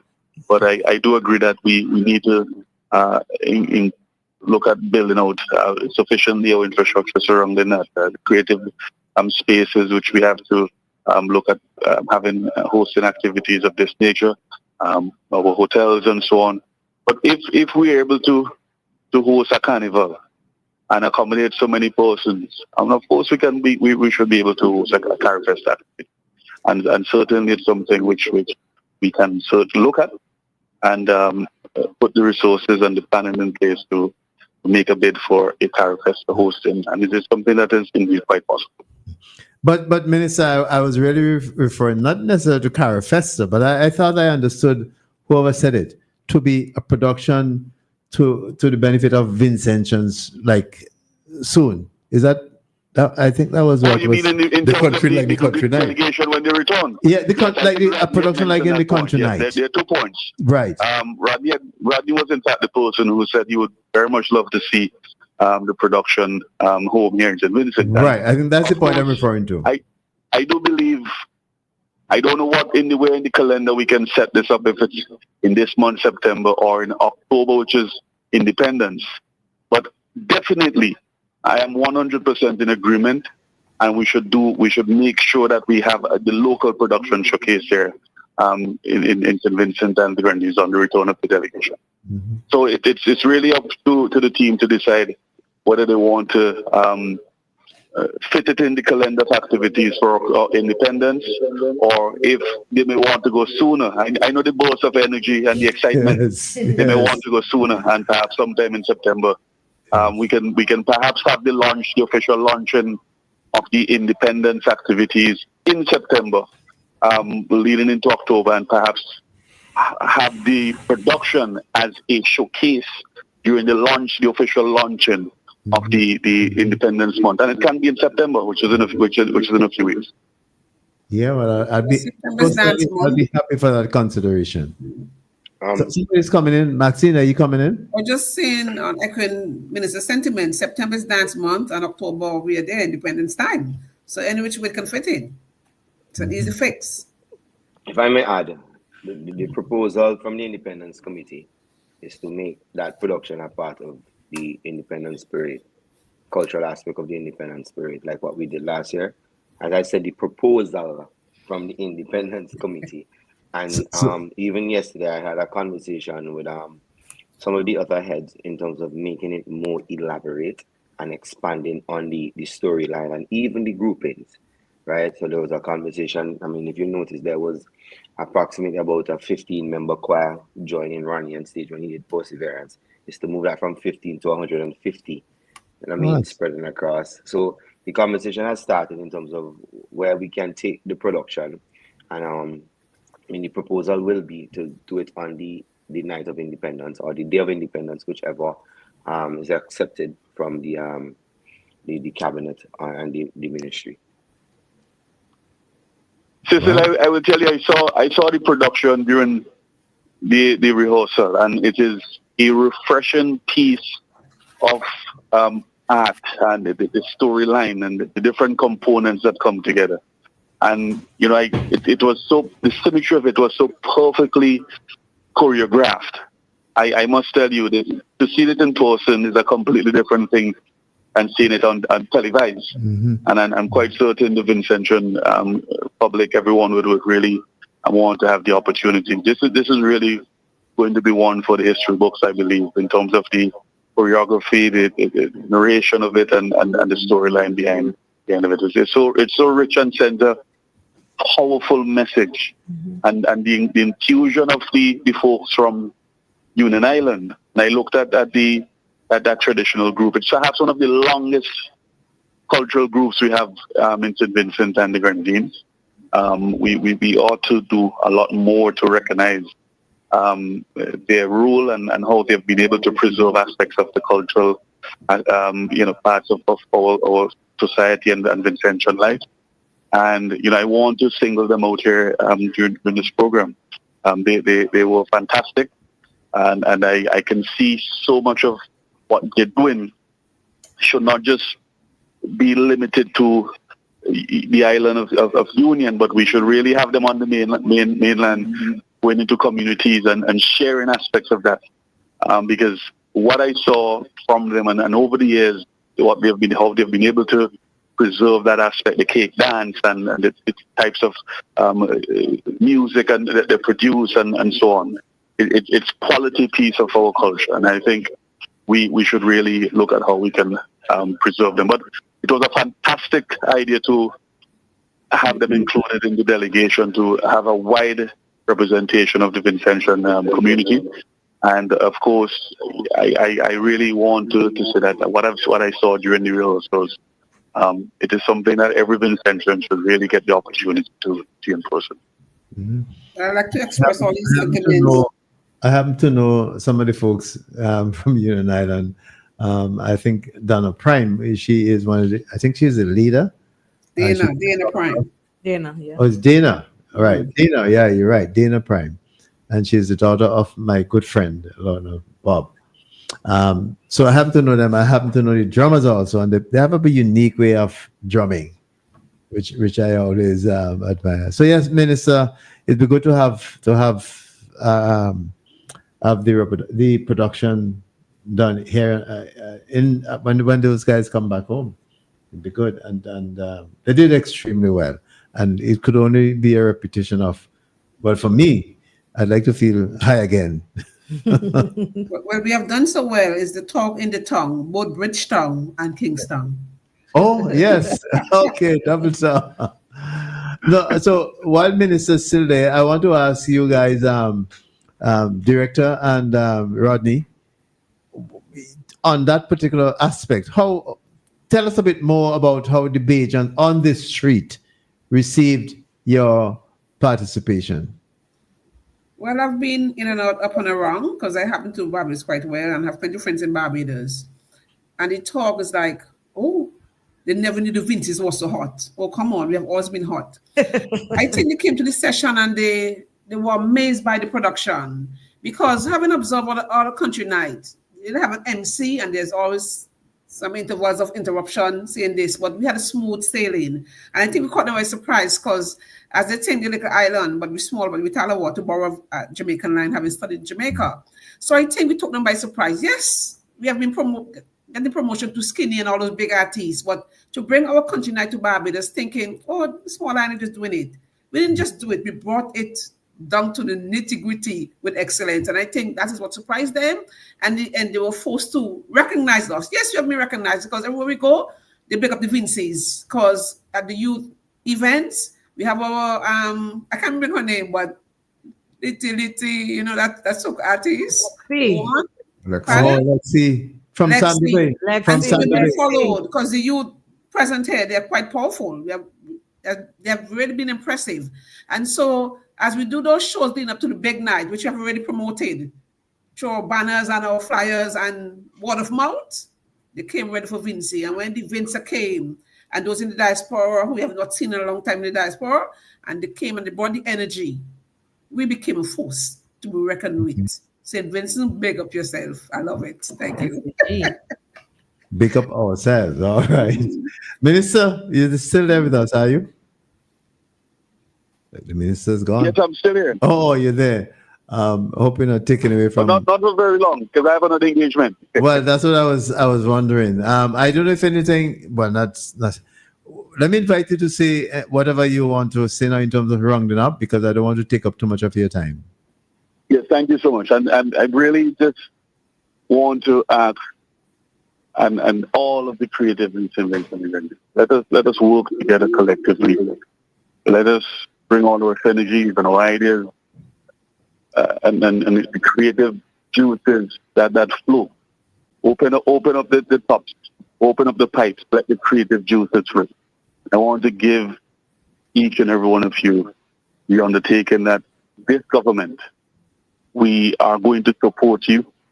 We are going to build out the largest investment we have ever seen in the creative economy in St. Vincent and the Grenadines.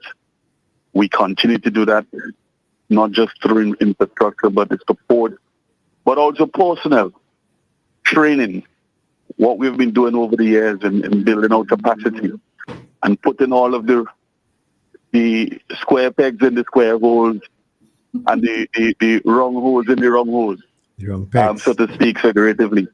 But you have to have the right people with the vision and the passion in the positions to drive our creative sector. And I think we got it right with Rodney Small at the Carnival Development Corporation. I think Maxine continues to do excellent work at the Department of Culture, and the many persons within the Department of Culture and that CDC. And we have to also strengthen the capacity of the National Cultural Foundation. It's something which I want to work closely to have more robust type of structure in terms of the organizational governance of the NCF to really bring it to life and to see the potential of that organization. But we do have the support of the Honourable Prime Minister and the government of St. Vincent in promoting culture. In fact, when I brought that memo to the cabinet and I said, well, the Prime Minister, they have increased the delegation. They have added the folks from Union Island. They have added more production line managers and so on to accompany the team to Caripesta. And they have doubled the numbers from 40 to 80. There was not a single hesitation by the Prime Minister and the Cabinet in supporting my ministry's effort to send this delegation off to Caripesta. And I want to commend again the government in really supporting fully this initiative and all of the stakeholders who have been involved, leading the charge. And even those behind the scenes who, you may not see them, but those choreographers, the production team behind the scenes, who work from afternoon into midnight upon weeks to prepare for this activity over Caripesta. I want to thank you very much for that. But the creative economy, there is potential, a lot more potential there. The examples of Skinny Fabulous, Problem Child, and Fireman Hooper, and even our very own Rodney Small and Darren Andrews. Rodney would not tell you because he may want to send off the tax man, but when they have a gig in Mustique or Canawan, or they fly to different parts of the Caribbean region to perform, I would not want to say publicly the type of budget that they're able to pull in. But they are creatives who have earned that in their own right. And I do believe that there are many more persons across St. Vincent and the Grenadines with immense potential and talent that can make a greater impact on the creative sector, but also to drive growth and to bring more revenue into the country, utilizing the creative economy. And all of us, sometimes we downplay, the creatives as is a sector which, even our parents, and there has to be a cultural shift, and I'm calling for it here publicly. There must be a cultural shift in how we look at the creative economy, because there are parents who will tell their children, well, why do you want to study music? Why do you want to study dance and drama? And more steer them in that traditional sense of discipline in terms of professional disciplines. The architects and the lawyers and the white collar positions. But the orange collar position, there is potential there for us to tap into the creative economy. And I like the direction where we're going, but I want to underscore that there has to be a cultural shift in our thinking and how we view the creative economy and the potential that is there. One song turned me on. Immediately, Kevin Little and Madzad retired from any job that they had, within the formal economy. Except to sing Calypso. Sing Calypso. That's one single song, one single production. And I want to say that there is the potential there for many of us to tap into that creative economy. But it starts with a cultural shift. And it just starts with us recognizing from in their homes, in the communities, And even going to the bank, I know the creative complain about this, going to the bank to get a loan out to build out a studio. It is so challenging because even the persons crunching the numbers don't recognize the value of how important it is to build out and to provide the resources to earn income within the creative economy. And I want to encourage the first intention to start looking at culture as a means of respectable. It's a profession which persons can earn an income.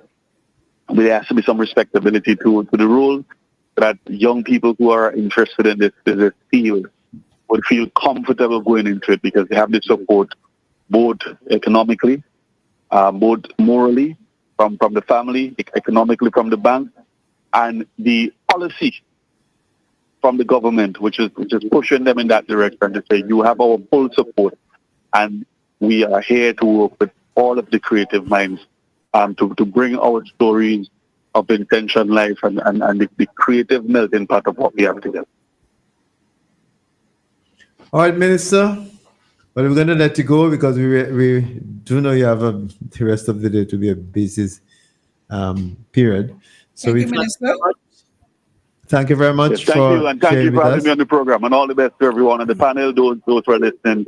Thank you very much for accommodating. All the best to you. Good. Take care. And we may have to leave soon ourselves. It's our last days. Okay. I noticed, if I may just say, Cecil, that Bridgetown Market has half an hour to go. Because it ends at 1 o'clock today. And this is the end of Bridgetown Market, end of Carry Fest. So they only have so that at least they should try to be there with 2 hours. I have to get something nice for my PS, so, Yes. So market is their second name. That's where Rodney has disappeared to go to? Yeah. He's no longer. I'm right here. He's still there, but we are multitasking. Is there? Yeah, because of the closing down and the closing ceremony tonight, I'm actually just responding. All right. Well, let me allow you guys. Let me invite us to give you a round of remarks. Well, I'll go first. I want to thank the government and people of St. Vincent and the Grenadines for affording us this opportunity. It was a heavy investment, but a heavy, worthwhile investment. And so, having attended Carry Festa, we can only come home and do much better. So we are more empowered to do more because we have seen more through these exposures. Thank you, everyone. We love you, and we'll be home soon. And we will continue to represent our blessed homeland, our Garifuna land, Haruna, blessed, sweet SVG. Thanks all. We'll be home soon. And I know that you're proud of us. And that has only further helped us to do much more for you, our people. When are you coming home? When the majority of the team come in? Tomorrow. Yes, answer. Pierce in the scoop for everything. Yes. And, okay. And if I may just add, Cecil, before you go, just I think that the St. Vincent Grenadines netball team is playing the final match this afternoon. That's right. Against Grenada. Yeah. So maybe they should be coming home tomorrow as well. Yeah. So maybe we can celebrate the Carry Festa contingent returning home. I think the management team is coming on Tuesday. Yes, at the AIA. So tomorrow could be a very well be a big day. Interesting. All right. All right, Maxine, Director of Culture, thank you very much for being on the program with us today. And we wish you a safe travel as you make your way back to SVG. Thank you to my team. All right. Rodney? Yes. Thank you very much. Yes, I'm here. And again, I just want to express my gratitude and appreciation for all those persons who have supported us here. It has not been easy, but we're able to overcome and we've done it. Just to echo that the storyline for our country night is something I spoke about archiving. I spoke to the media team who was here because I think it's something that we should not just put on social media, but something that we should have in the archives so persons can go back and look at it and basically appreciate it for what it is. We also have the actual physical script. Something that I think we should archive to, and it's something that we should get into. I mean, especially this production that has a lot of history and speak about who we are. So I mean, for generations to come, they can go and pull it. It's just like a theater script. I mean, and these are some of the things that I spoke to where the media team is concerned. For me, it's just right now the next move is obviously independence. Well, Maxine mentioned dance. I mean, but directly after dance is independence. And I just want to remind persons about the theme for this year is celebrating our identity, inspiring our future. And there are going to be a full month of activities which we would speak towards um, soon again, but it's just coming off of the whole energy and vibe of Carifest. And I mean, we would not be going to sleep. And we encourage persons to partake in all the activities that we have coming up. One of the things that I want to mention, PS, is that particular lecture that PM had at the UE. And when I look at the content of it and discussion of it, and I look at what we did here, what was happening here at Carifest, it all connected so well, Yes. and it Yes. shows that we are really on the right path in terms of Alignment. alignment, of course. But yeah, we still have some work to get done here in Barbados. We're packing on the Grand Market. We're packing things back up to ship over. I mean, we're heading to the closing ceremony. There was a bit of a change in the concept in terms of how carvers normally do the closing ceremony, but we are still grateful that we're here and we could experience it.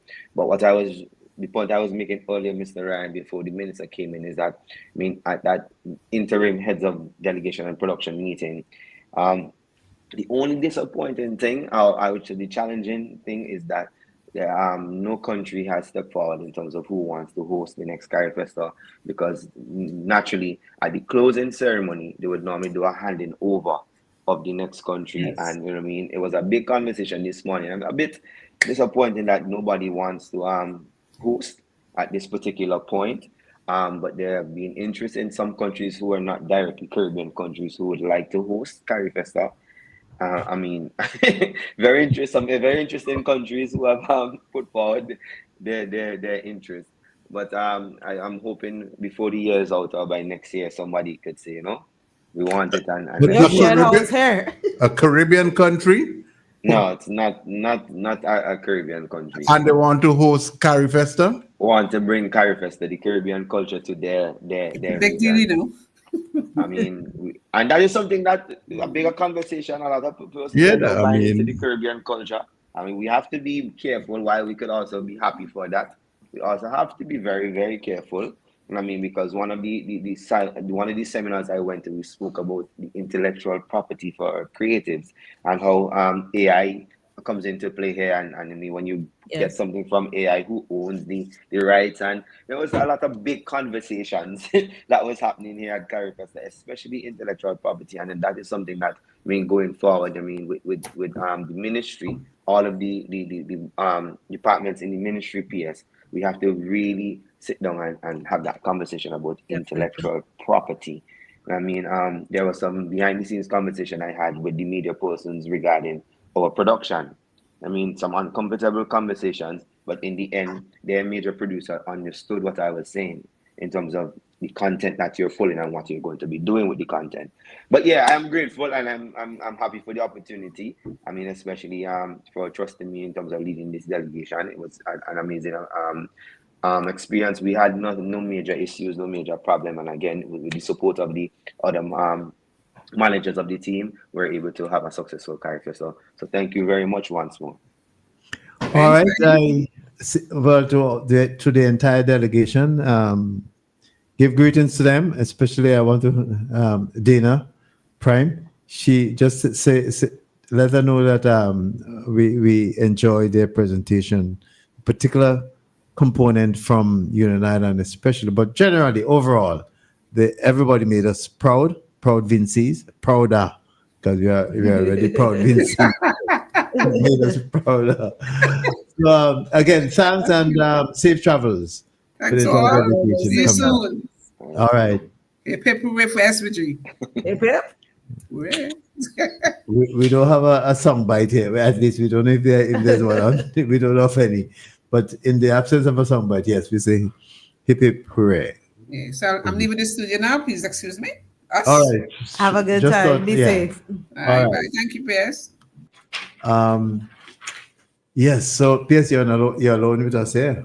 You're just finished. I have a question for the PS. Yes. Could you determine why there's the irregular interval between Carifesta Well, yes. events? For the last 6 years, we didn't have that Carry Festa, and we know that COVID had a hand to play, as I mentioned previously. And also outside of that, it's sometimes countries may take a longer time to get themselves to the state of readiness to host Carry Festa. If you look at the history, you notice that Trinidad and Tobago hosted several times. And I don't think that is accidental at all. I think it was really a matter of capacity at the end of the day, really and truly being able to manage thousands of delegations. Think about it, if St. Vincent and Grenadines, as one country of 30 odd countries coming to CARIFESTA, carried over 100 persons. Per country. If you do the multiplication of that, which hotel would host our entire Vincentian delegation? Which hotel would host the bigger delegations that would come from Latin America and so forth?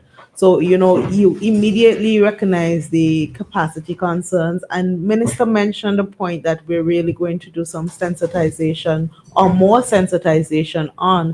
And it is really letting our persons know what concessions are available to them to have tourism approved properties, to really be able to, whether it is you want to do a bus system and what concessions are available to you. But it's a discussion to be had, because in terms of building our capacity to host these major regional and international activities, given that one country's delegation can be from 80 to hundreds of persons, we have to make sure that we have things in place. Because that's just the delegations. We're talking about the workshops and the facilitators and the different elements that really... Transportation. Yes. So the logistical aspect of things, that is really something that we would have to tighten and ensure that we have in place, not just from a St. Vincent and Grenadines perspective, but naturally you could appreciate Dominica, St. Kitts, Grenada. They have never hosted CARIFESTA either. And as I mentioned, I don't think that this is accidental, but more so a question of, do we have the capacity to host it? Whereas we love the arts, whereas we love the culture, whereas we love everything that brings us together as Caribbean people, we want to make sure that we do something well when we are given the opportunity to do it. May I ask, where did the Vincentian contingent stay in Barbados? Did they stay in one place, in one group, in one facility? So Barbados, actually, remember I mentioned that the CARIFESTA editions that happen in Barbados, they have a very strong youth component to it. They actually built out a special facility for the youth delegations. So I think that was something that was very creative on their part. It gave the youth the opportunity to interact, to engage each other, to participate in the youth village, they call Youth it. village, yeah. So in the youth village, there were workshops, there were activities. You had the opportunity to interact directly with students from other countries in the Caribbean. So that was excellent. And the production team, they were split up across the Time Out and Leroy Hotel in Barbados. All right, we still have a couple more minutes before the program ends, so we want to invite persons who are following the program, if you wish to comment or ask questions. Well, we have only P.S. Brown in studio right now, and the other folks have gone, but I'm sure she can cover for everybody. So I have a question. The number is 457-9997. That's the WhatsApp number as well as the regular line number. So call us if you wish to. Yes, Jeff. Yeah, I'm just wondering, clearly, as you mentioned, no OECS member state has hosted CARIFESTA as yet. I'm just wondering two things. One, is it at all possible or practical for, say, Grenada, St. Vincent, and St. Lucia, and especially if we have a good ferry service, that we can combine and host a CARIFESTA in the future together? I don't know. It depends on very much about the content of the whole thing would be. That is one. And linked with that is, as a demonstration, an early demonstration to test our capacity, whether or not the OECS can have their own little festival of the creative arts and so on a trial basis initially and so on, to see whether or not they'll be capable and competent to go forward in the future with a bigger, more expansive event. What are your views? Well, I'm not averse to any of those suggestions at all, but one thing that I would go back to is that I have known the woes of a regional ferry service, and that in itself presents more of, do we have the will to get that ferry service to where it needs to be? Before we even start talking about a multi-destination concept of Carifesta hosting, I am more cautious when it comes to discussions on regional ferry services, because that investment has basically been taken a long time to come. And to say that it is going to come with hopes of this opportunity, I don't think that I would tread in those waters as yet. But those are possibilities that can be looked at as solutions, as concepts for development. But I would really want to see an OECS country being being in a position where they can really say, we will host Carifesta confidently, and the logistics behind that is really supported by the skilled personnel that you have in country. So it's also a matter of capacity building outside of the arts, really, to get the finer details right. Yeah. I think St. Lucia may very be the one that comes readily to mind as the one that has closest the capacity to handle something like that. But let's see if we can at least come together as OECS. Well, I know for sure one thing is certain, that the will of our Prime Minister, the will of our Minister of Culture with respect to these things is clear. And I won't doubt if St. Vincent and the Grenadines gets itself in order to be a country hosting Carifesta one day. I can't say when, I can't put a timeline to it, but that is something that I really would look forward to for our Vincentian people. I agree, and I think we should work towards it. Definitely. It will be different as a country that has so much to offer as a multi-island state. We don't have to have all the events in the same place. The events can happen on different islands. The challenge is with the communication. Yeah. We have a call online. Let's take it this one. Greetings, Bongo Shaka. Yeah, greetings. You hear now, yeah? Yes, we're hearing you. Go ahead. That's why I was here. Yes, yeah, because I'm having some problem recently. No, we're hearing you. So just go into it. We have a lot of time. Yeah, okay. Blessed morning to each and everyone on the panel. And the brethren, as usual. Good afternoon, actually. Yeah, I probably because I woke up late. That's because of Cecil. Yeah. No. Hold on. Let's clarify this. I was nowhere in your vicinity, certainly not in your house. So don't give that kind of propaganda on radio talk. Don't do that.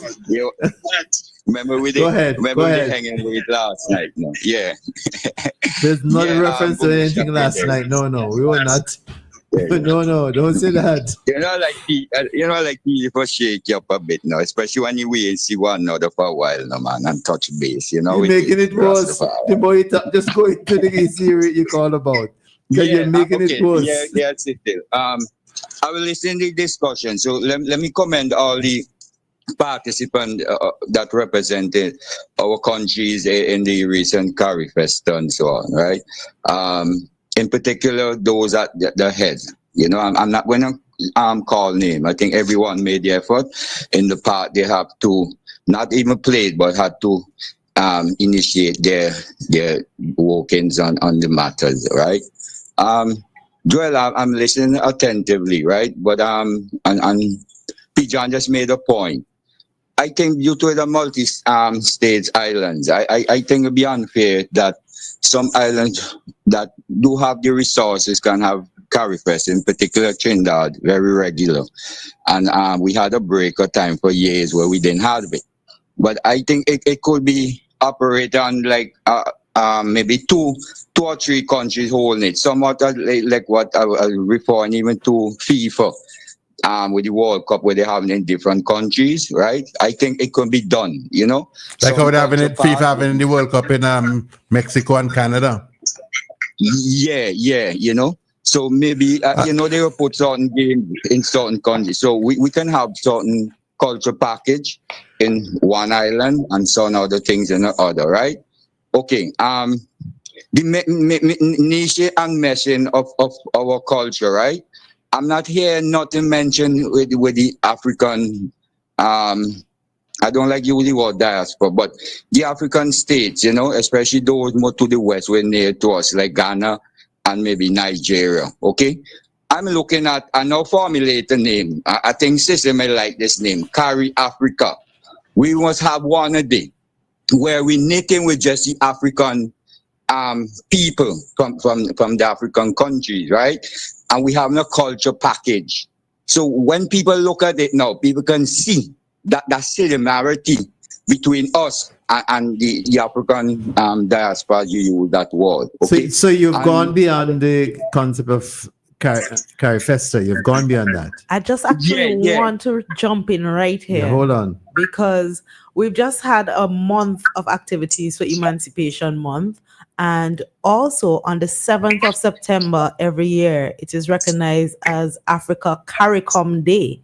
And on the 5th of September, we're asking persons to wear their African heritage. If you follow the history of St. Vincent and the Grenadines handover, I believe it was Dr. Gary Denny that referred to the African civilization of the mother of all civilizations. So we want your garb to be reflective of that history that we are so proud of, and also the presentations that would be at the old Treasury building site on that day would also reflect that as well. So I just wanted to chime in there before I lost the opportunity to mention it.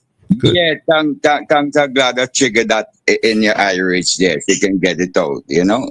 I think it would be, if such a one, I may visualizing it, you know. And I said, look at that, you know, we doing these things for years. Look at our African brothers from Ghana, look, the same thing. And sometimes we're not in competition, but we can say, wow, our talents here is very up to par, man, you know. And so on. I want to see something like that. If they even just for maybe a week or a few days, whatever, but at least start it somewhere. I'm praying that day that we got close and knit. I had a Rastafari been promoting that for years. We want to knit, and now a lot of Africanness is coming out from ever since. You know, we Rastafari been promoting that because Africa is the foundation. So we always emphasize that. We wear our dashikis and so on, you know, because years ago when I travel, everywhere I go, is just every day I have a dashiki for every day, you know, that I change. I have 7 or 10 pairs, you know, especially when I go to Jamaica and so on, mission and the other Caribbean islands. So I hope in a day that I know Randy, Mr. Smalley have some good ideas. And I think I will tickle his iris there with this. You know, this is a proposal. I want to see it, man. I want to see, you know, Bongo invite Chaka, them, hold on. I'm taking another call alongside yours. Yeah, right. Good afternoon. Welcome to the program. Good afternoon. That's the Of course, it's gone. All right, go ahead. Yes, Cecil, you know, let's start to see it, you know, and I think this can motivate, you know, from that coming out. I don't want to go cool. You know, let's do something. I keep telling the governments or the people that deal the culture. Tap and base, you know, culture to culture, the department. Tap and base with the culture department, Nigeria, Ghana. Let's see if we can set up something. These people might be even to travel without our expense, you know. Maybe our expense could be just housing them here and facilitating them to move around and to set up the agendas. Even at a 3 days something, you know, I love to see it, man, you know. Well, your point has been made, so your point has been made and Yeah, received. The PS would take that further. So, anything else? Yeah, well, I'm not coming off your topic, you know, but it's good, you know. Maybe another week or so when you have some other discussion, I want to bring us some things with you, you know. So with tourism, because the tourism minister have gone, and I guess we involved, he won't be able to. But the listen tourism really. permanent Yes, secretary is it's right there. No, Dr. Brown is the PS in the Ministry of Tourism and Culture. And she's right here. Right. Okay. Right. Okay. Okay. I was dealing with some areas of development, for the ecotourism, in our country that I see that place can be enhanced a bit more, Sister, that fall there out the country near to where the old root factors or whatever in Oreo, we have a fall, yes. okay? Yes. Yeah. Sweetheart, what? And not disrespect, but hold on for 2 reasons. I want to say to Council General Huggins, who is calling now. He's calling on the same WhatsApp line, so I can't take his call. Oh. If he were calling on the regular line, I could have taken it. But on the WhatsApp call, you are on the WhatsApp, so I can't take his at the same time. Yeah. So I wanted to let him know that. And secondly, I'd rather if the program is a professional program, and Dr. Brown is here in her professional capacity, and I'd rather you don't refer to her in the terms of sweetheart. Yeah, let me wait justice, but just the excitement, for the moment. Sorry, so I'm just telling you for the future. Yeah. Go ahead. Right. So I do apologize for that. With you that. But anyway, but it need to develop more. Cecil, I don't know if you've been there, but to go there, some areas. There's a wall that was there for years, but on the wall, it's just about say 12, 14, or 16 inches width, and some areas on the side to the bank, it have dot that you can step off a bit with a walk on the wall. Because if you slide off the wall, you go straight down to the river. You can see the clearance, very clear, the vegetation. But there's some areas that can be maybe filling, or you get natural woods from around there and do a creative thing. Get the people from those areas can maybe walk and set it up. But Bongo Shaka, I'm sure the folks in tourism, they are aware. So just to add actually on that is one of the sites that we are looking at for our development of new sites. And what the focus would be, though, I must say, now that you're on the topic of tourism, is that we have done quite a bit in preparation for the tourism season. I'm not sure if you have seen the tourism summer camp. You have seen the different engagements with stakeholders. We have the State of the Industry Conference coming up in September. We have the National Parks Ministry of Finance and also the Department of Tourism mobilized heavily right now in terms of moving right after the school rehabilitation program into the tourism sites rehabilitation program for the existing sites that we currently manage. We have partners coming on board who have expressed interest in terms of basically wanting to be a part of the site development in St. Vincent and the Grenadines. So it is not something that we have taken slightly at all. Naturally, it comes back to our resource limitations in terms of human resource capacity. And we have to move from one thing, as I mentioned, the school rehabilitation program, which would have engaged quite a few of our engineers on an ongoing basis, to now the tourism sites rehabilitation program ahead of the season. I don't want you to think for a minute that we're not looking at all these possibilities and how we can strengthen or enhance the experiences that exist across our sites in St. Vincent and the Grenadines. But as you rightly mentioned, new site development, that is also heavy on our agenda. We can't promise that it would be in place for the new tourist season, but we promise that it will be in place and we will get as many sites and different experiences up for not just our visitors, yes, but for Vincentians to enjoy as well. All right, Bongo Shaka, you want to type for us because we quickly. Yeah, so type for us, please. Thanks, from the secretary for to having those insight, and it's so. Cecil, you need to go there. No, it's all right. I've been. That's a regular site for me. Just type, please, because I've been long before you. I've been going there. Don't worry. So so let's get it done. All right, let's move on. You have had the assurance from the PS. Yeah, all right. So in case the elders go there, it's a good massage. It's all right. It's all right. So we have to move on because the Council General is on the line. So we have to move on. All right. Thanks for calling. Thank you so much. Thanks for calling. Thanks for calling. I wish you the best in your incentive. Yeah. To get all right.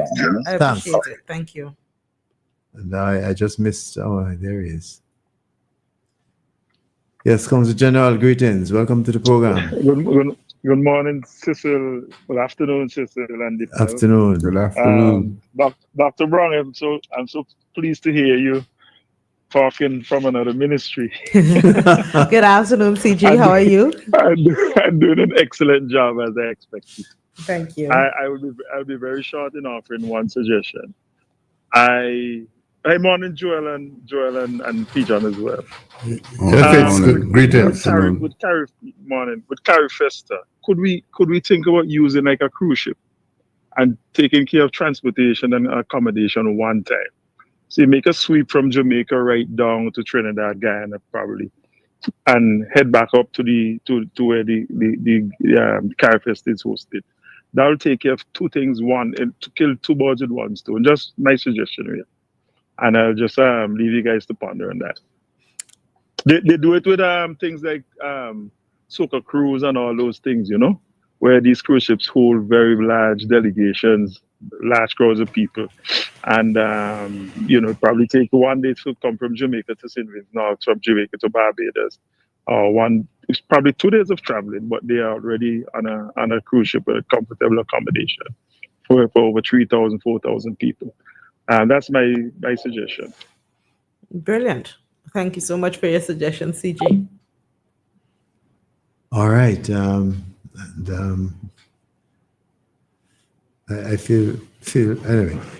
I was going to say I feel bad having to rush Bongo Shaka, but he has been on for beyond his allotted time, so that's okay. All right, so we basically have exhausted. I just want to, at the request of my co-moderator, suggestion, not really a request. I just want to play with all this deep discussion and conversation and the performance of the team. We need to play the song.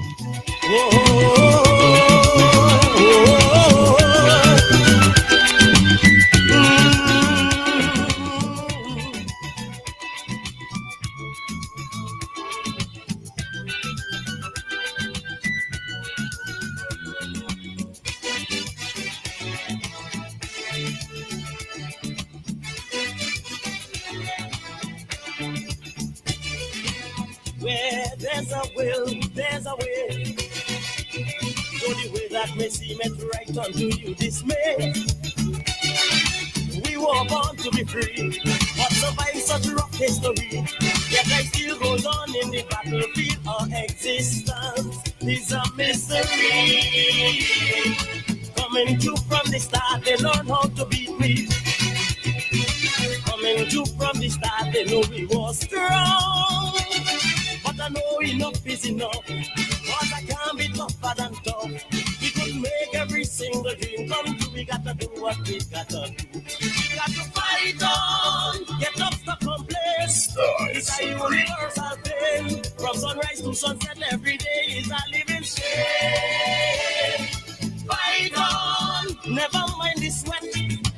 You got to sweat to get every good seed you sow brings a fruit wherever you plant it. Perseverance and strength put together. Triumph in all its reign, follow after. Signs reveal it's a shortened span, and time wasting is a crime.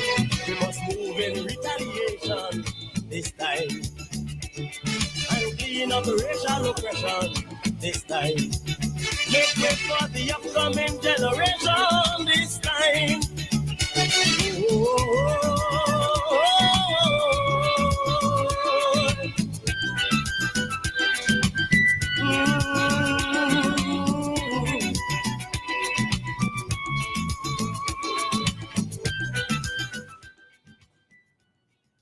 All right, well, we have the song underneath. We can now come to the end of the program officially. P.S., your concluding remarks? Well, there are two components, I think, for my concluding remarks. And yes, I must say that Razam, when they sang that in the last rehearsal, yes. It gave goosebumps. And Yes. seeing it on the regional stage, yes. I have to say something now. Sorry, P.S. I have to say, for particularly benefit of Joel, just a reminder for Joel that 3 of the musicians in this playing on that track were leading, or not leading, but they're prominent members of the band Flames. Esmond playing the guitar. Esmond Jones. Sorry, Esmond Jones playing the brass, keyboard brass as the lead. John George, he playing the guitar, and Jardine playing the rhythm guitar. The rhythm keyboard. So I just want to make that point, because in a way, I had something to do with that. Okay. Actually, I was at the band room when they were rehearsing. When I remember looking at CP playing the bass. CP is the man who played the bass in that song. And where was the left-handed bass man? Oh no, he was abroad at the time. Okay, that's as Carl Drake. Yeah, he was abroad at the time. But yes, sorry, PS. No problem. Yeah. So, on the note of perseverance, as we are ending to Razom's classic, I would say, Director Brown mentioned the investment that has been made in our young creatives. And as time goes on, we would definitely see the dividends. I have no doubt about that. I want to rivet a central theme that I've noticed in our conversation across panelists and across everyone in studio this morning, and that is the importance of culture in St. Vincent and the Grenadines. I cannot say it enough, but I would emphasize it. Culture is extremely important in St. Vincent and the Grenadines. It is extremely important for our cultural identity and heritage. I think it is a part of defining who we are as Vincentian. I mean, from the Garifuna heritage of resistance and resilience to the African, as Bongo Shaka mentioned, and the European and Indian influences. I think St. Vincent and the Grenadines, our culture tells the story of survival, fusion, and innovation, and we have to be able to ensure that it passes on from generation to generation. Culture is important to us for our expression and our creativity. Vincentians are deeply expressive people, as we all know, and through music, whether it is calypso, soca, steel pan, dance, drama, literature, craft, and visual arts, it really provides a platform that helps to shape confidence, pride, and importantly for me, social cohesion. That is extremely important. It's important because in the message of culture in St. Vincent and the Grenadines, you would have the education and values that we want to hold dear. Culture is a teacher, passing down values from generation to generation that teach resilience, cooperation, that helps us to respect our community and our country. I think Minister James in his presentation mentioned the fact that this is such an important economy developing here in St. Vincent and the Grenadines, the orange economy, and we have to look at the economic development of our cultural industries. It's not just our heritage, it's also a driver of economic growth, and we saw thousands of persons coming to St. Vincent and the Grenadines for Vincy Mass. We see the rise of film, fashion, music production, craft, and design industries, just to name a few. These were not very traditional jobs or areas that our Vincentian folk would readily want to delve into, but we are seeing the shift happening before our eyes. And just as we all felt that Vincentian pride when we saw the production, culture is important for our national unity and community life. And I want us to go with these points of culture not just being something that we do in our spare time, but culture being something that we live and we breathe. Now, I just want to also encourage Vincentians to support fully the activities that remain on our schedule for the rest of the year. And I mentioned one of them. It has been a very action-packed year. March, National Heroes and Heritage Month. Baliso became a part of our national patrimony. We had April, International Day of the Dance, Gospel Fest. We had Sailing Week. May, we had the inaugural Spiritual Baptist Liberation Day with a whole week of activities. And we had African Liberation Day then as well. We had in June and July, of course, we had Carnival, Vincy Mass, we had drama and creative arts workshops as well. In August, we had dance training workshops, and we had a full schedule of Emancipation Month of activities, starting with the Emancipation Cricket Festival and the Waking Diamonds. And we concluded with Wear Your Heritage Friday. That was the last one in August. But coming up in September, we want to specifically mention that we have the Africa CARICOM Day. September 7th annually is Africa CARICOM Day. September 5th, outside the old Treasury building, there will be a special production for Africa CARICOM Day. That's a Friday. That's a Friday. We have also fused, because we had quite a few activities, but we don't want the concept of the Breadfruit Festival to be lost on us.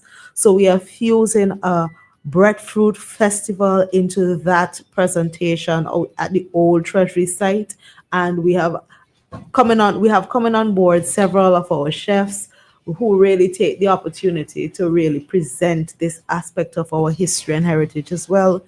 I must add that for this term, or for this academic year, as we mentioned, we go back to school tomorrow. One of the initiatives of the Department of Culture is an adopt a cultural tradition in your school initiative, where every school, whether you're doing stilt walking, you're playing the pan, you have a choir, you have Garifuna language expressions. These are things that we want schools to become known for. What is your school known for? Is it for playing the pan? Love that. Is it for your stilt walking ability? Because we really want the culture to live on generation to generation. And if the private sector could chip in and help sponsor school. That's right. Once the schools express what area they're going to be specializing in, and some schools may do more than one, we know this, but we would really love to have the private sector coming on board to give those schools the support that they need, because culture it's not something that could be taught in a classroom in the same way as math or French or something, but it is definitely part of our entire consciousness and being. We move into independence, and we have celebrating our identity, inspiring our future. November, we have the National Theatre Arts Festival, and December, we have 9 mornings.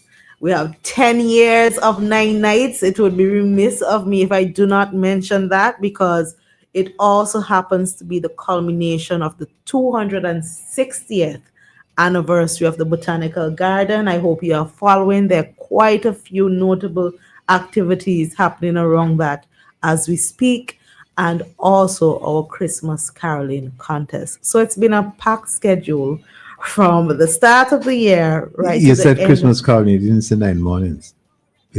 We have 3 different dimensions. Okay. The 9 mornings festival, which would happen in communities across St. Vincent and the Grenadines.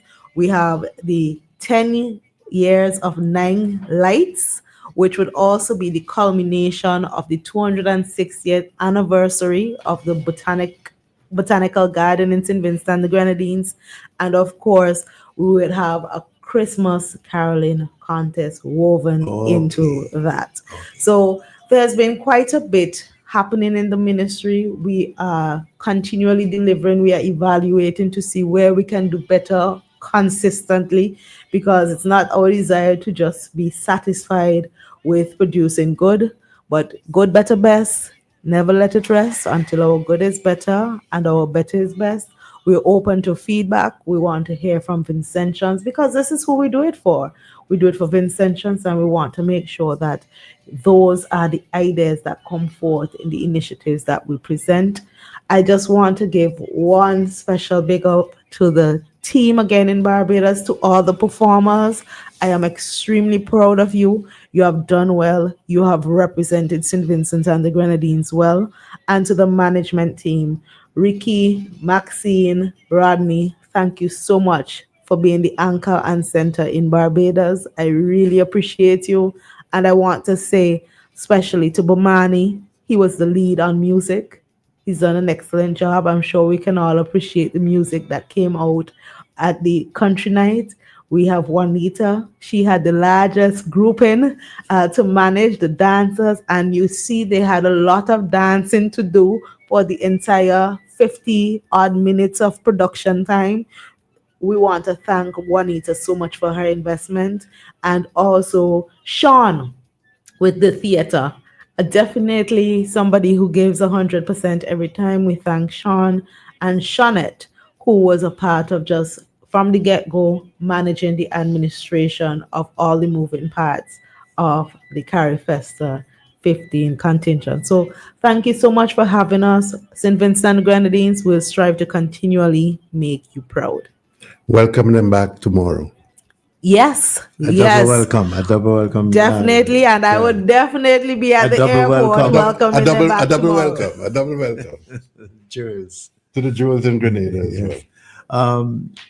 I just have to admit that I've looked at the Vincentite production at Carifest. I've looked at it twice, and I'm going to admit I'm going to look at it again. I am in the same boat with you. I had to look at it again after the first time, and I am going to look at it again for sure. Yes. Where is it available at this time? Huh?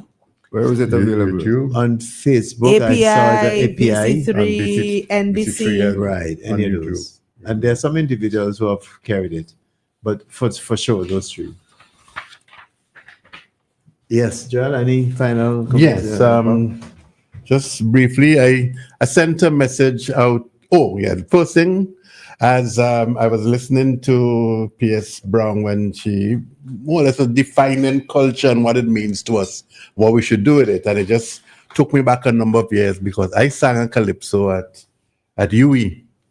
And the name of that calypso basically was We Culture. And it was basically defining West Indian culture. And then I took it and I turned it over to a calypsonian in St. Vincent by the name of Duster, who took it to the finals of the calypso competition in St. Vincent.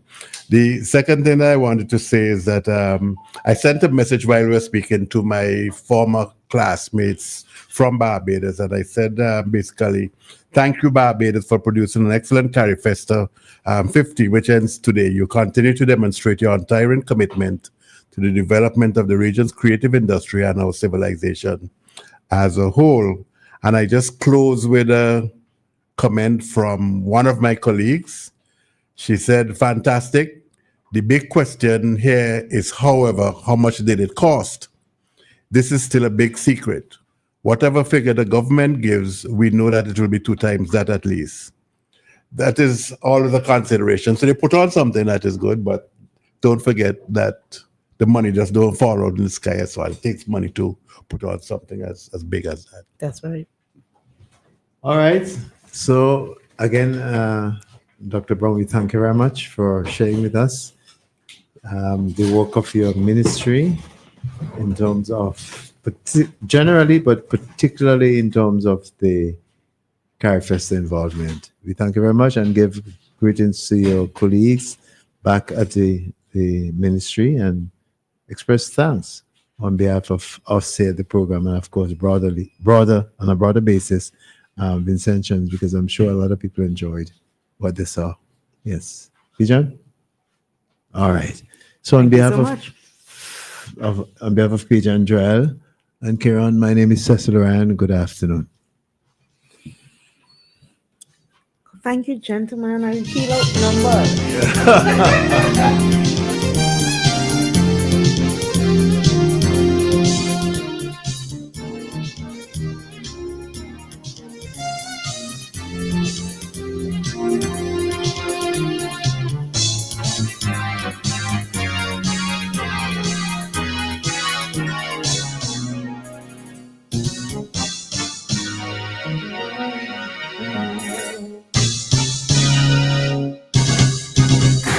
.9, the heart and soul of St. Vincent and